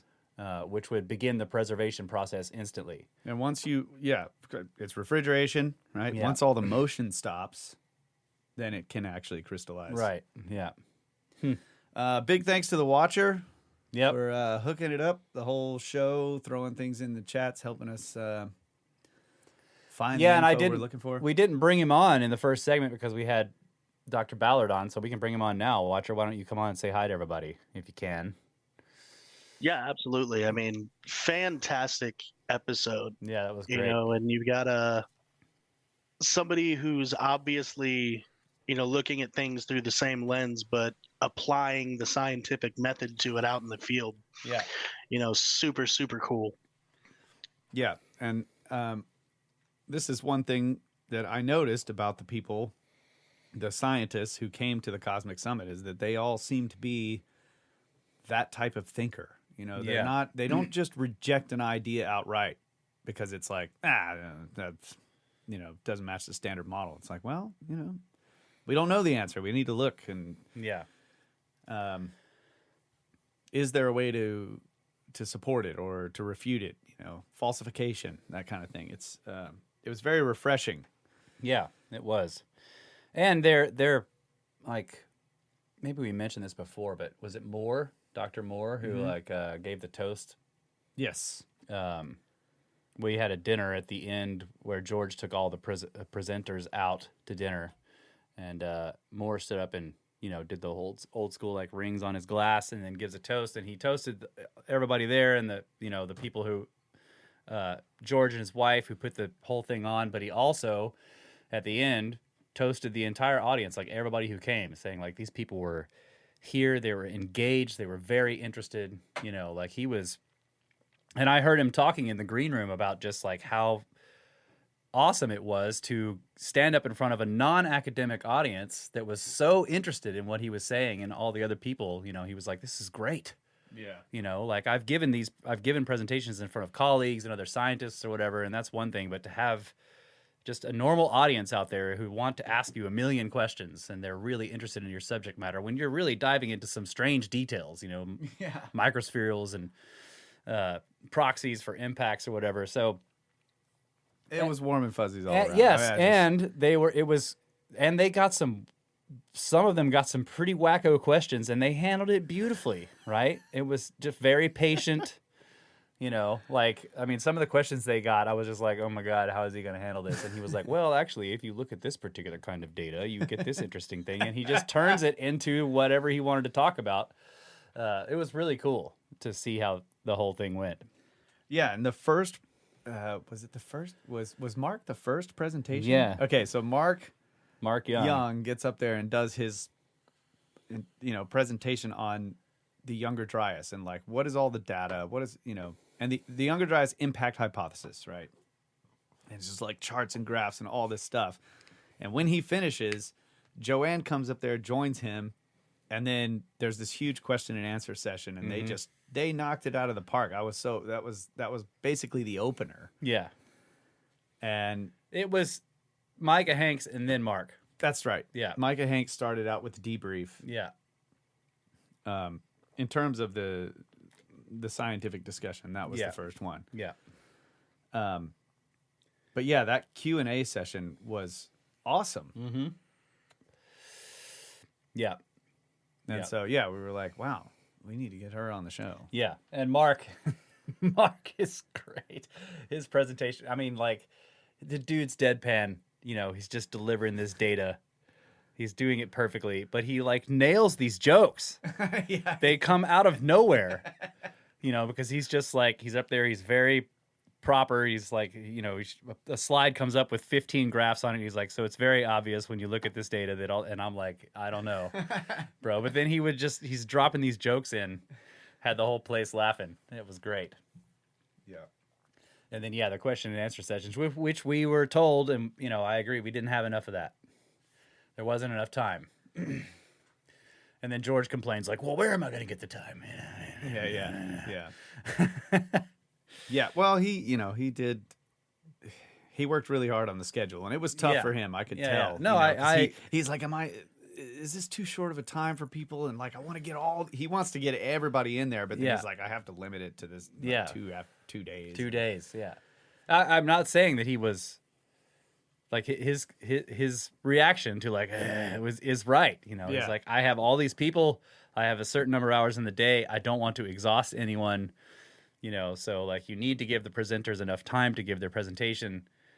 Then there needs to be enough time for everybody to kind of get up and go to the bathroom for the next one. So where do you fit in another 20 minutes of question and answer in between each presenter? You don't, like without making it 4 days long. Mm-hmm. So it's all valid. And it's just, it's all stuff for the future to think about in the future and a learning experience. But it was really good. And yes, that session with Joanne and Mark was great. And the one that Dr. Moore did after his presentation was excellent, I thought. Yeah, also. Yeah. And Randall did a couple of long Q&As too. Yeah.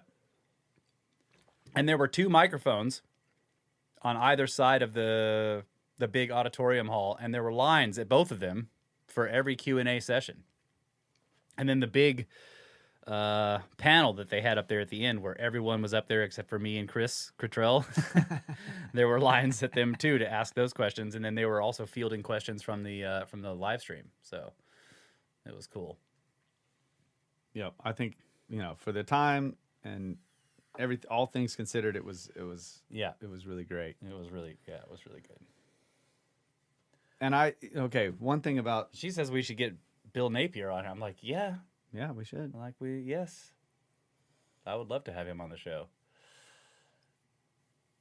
Yep. And Dr. Moore, and Ken.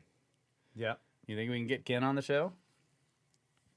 I think so. I don't know. He might be mad at me because we didn't rock out. Yes, we didn't. Kyle and Ben. He might reject me On principle. Yes. We did not rock out. Right. No. I'm not coming on your show. There was no rock and roll at the summit.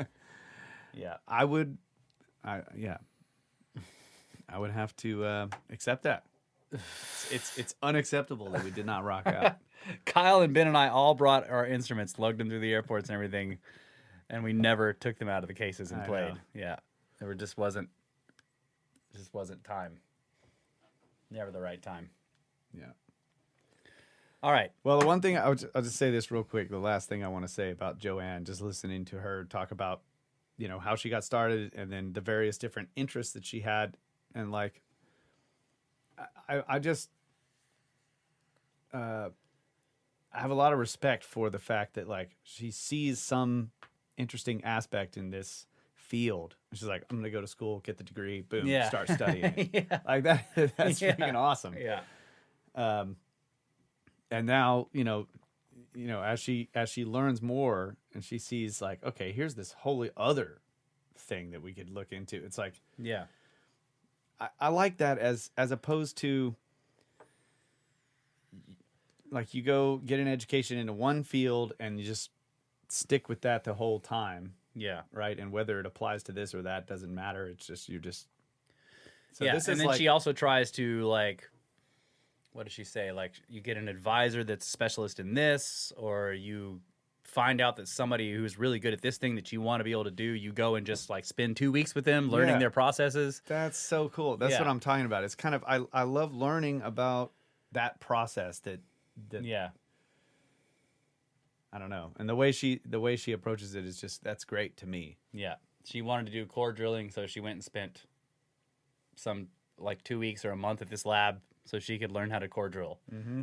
That's great. And they're like, we'll take you out and core drill this lake that's nearby and show you how it's done and freeze it.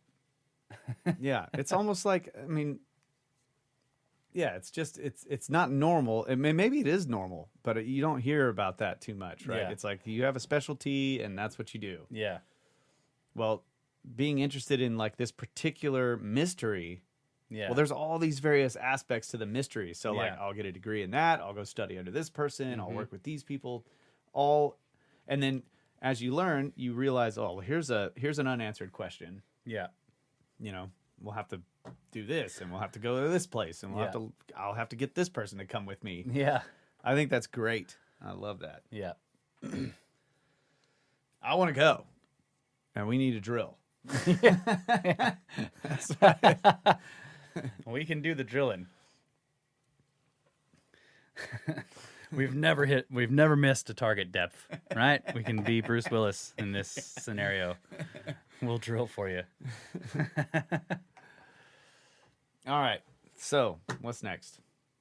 Well, we got we have Space Weather News. We got Ag Update.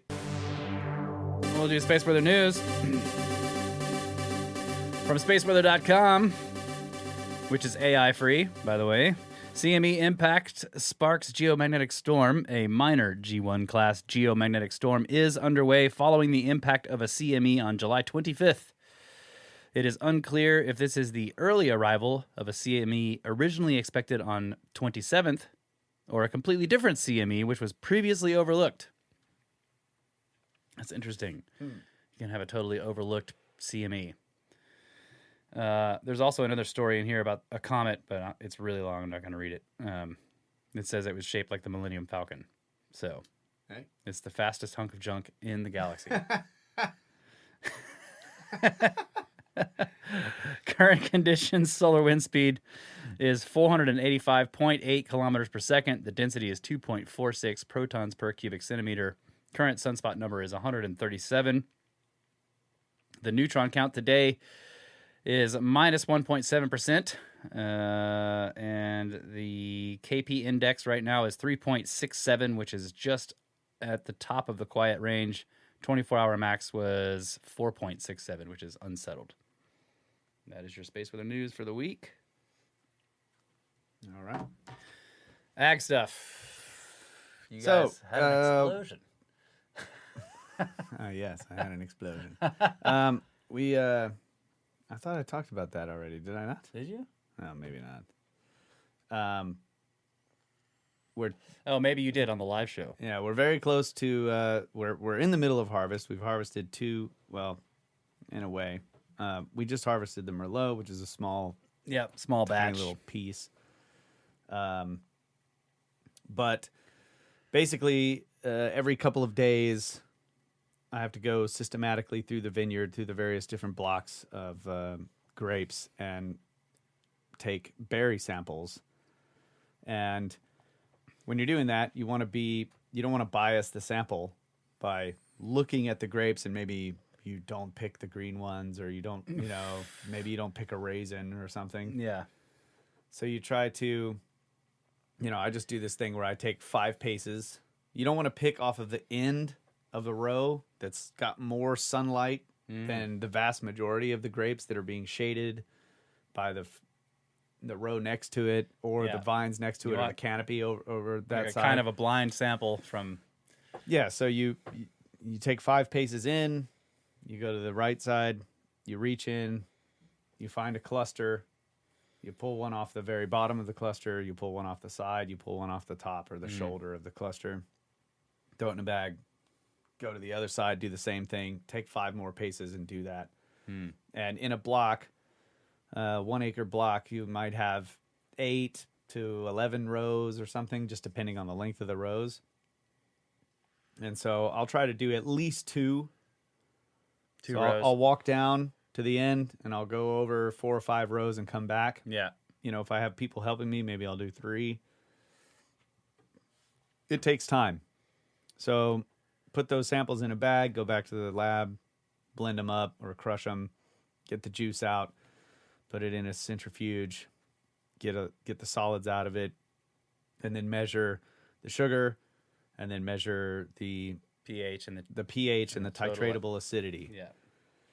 And the pH, obviously, pH and acidity will the pH will go up as the acidity drops, and the sugars are climbing. So we're watching the sugar, hoping to get 24, 25 Brix, between 23 and 25, depending on the variety. And so you do that every couple of days, and you can start to see a trend. Like, are they stuck? Because they can get in a situation where they get stuck and the sugars stop climbing. Like, they're just not producing. We have really hot weather. We don't have any rain. Yeah. Or you might get a big rain, and then it dilutes the sugars in the grape. And so the sugars stop climbing. Well, we haven't had that problem this year, but as you watch these trends, we're trying to sort of estimate, is it a week out? Is it 2 weeks out?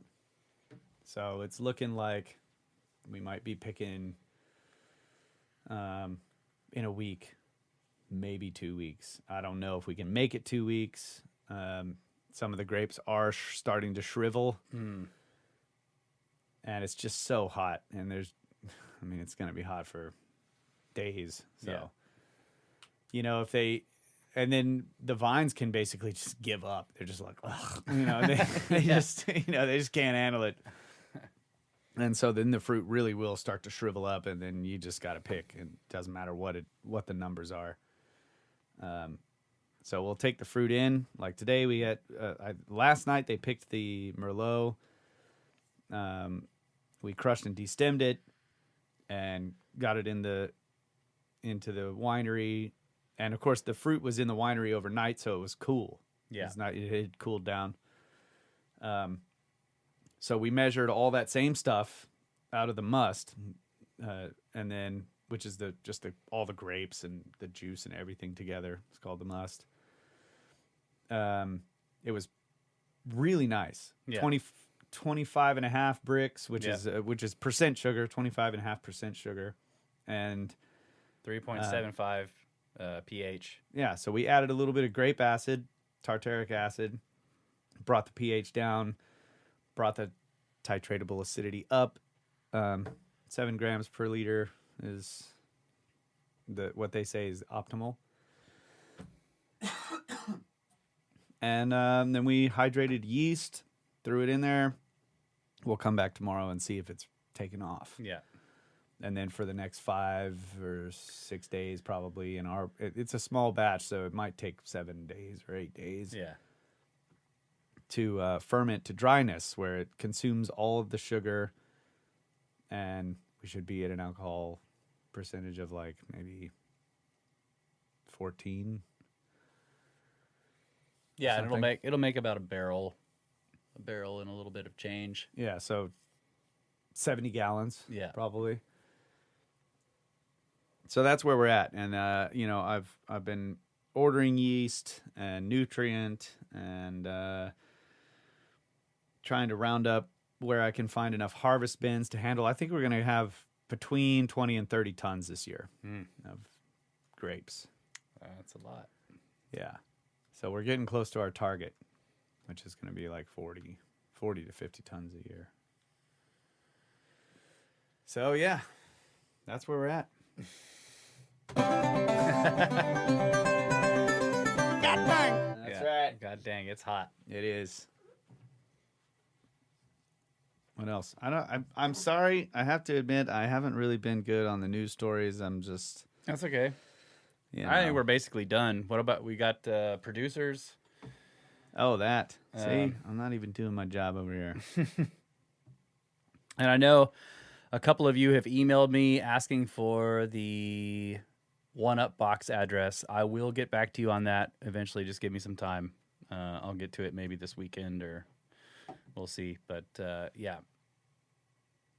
So just be patient with the emails if I'm supposed to respond. I don't always remember. So I may need to change my system. But I know there's 2 in there. 2 people have asked me for the PO box, so I'll get that to you guys. No, I don't think we have any. Okay, Yeah, I think we're. good deal. I hope that's correct. If we forgot to, I'm sorry, but it doesn't look like it. All right, no problem. We All did right. get some on the live show last time. Yeah, we did. Are we done? We don't have any emails, I guess, huh? No, I think we're done. Yeah, we're good. Oh yeah, you're right. Yeah. All right, folks. Yep. Until next week. Yep. Thank you, guys. Next week. No idea. That's the way she goes. Yeah. Yeah. No clue what happens next week. Maybe Marty. I was asking him if he could do it, so we'll see. He better. Yeah. All right, guys. We love you. Always have. Always will. Good night, Adamo. Get back to work.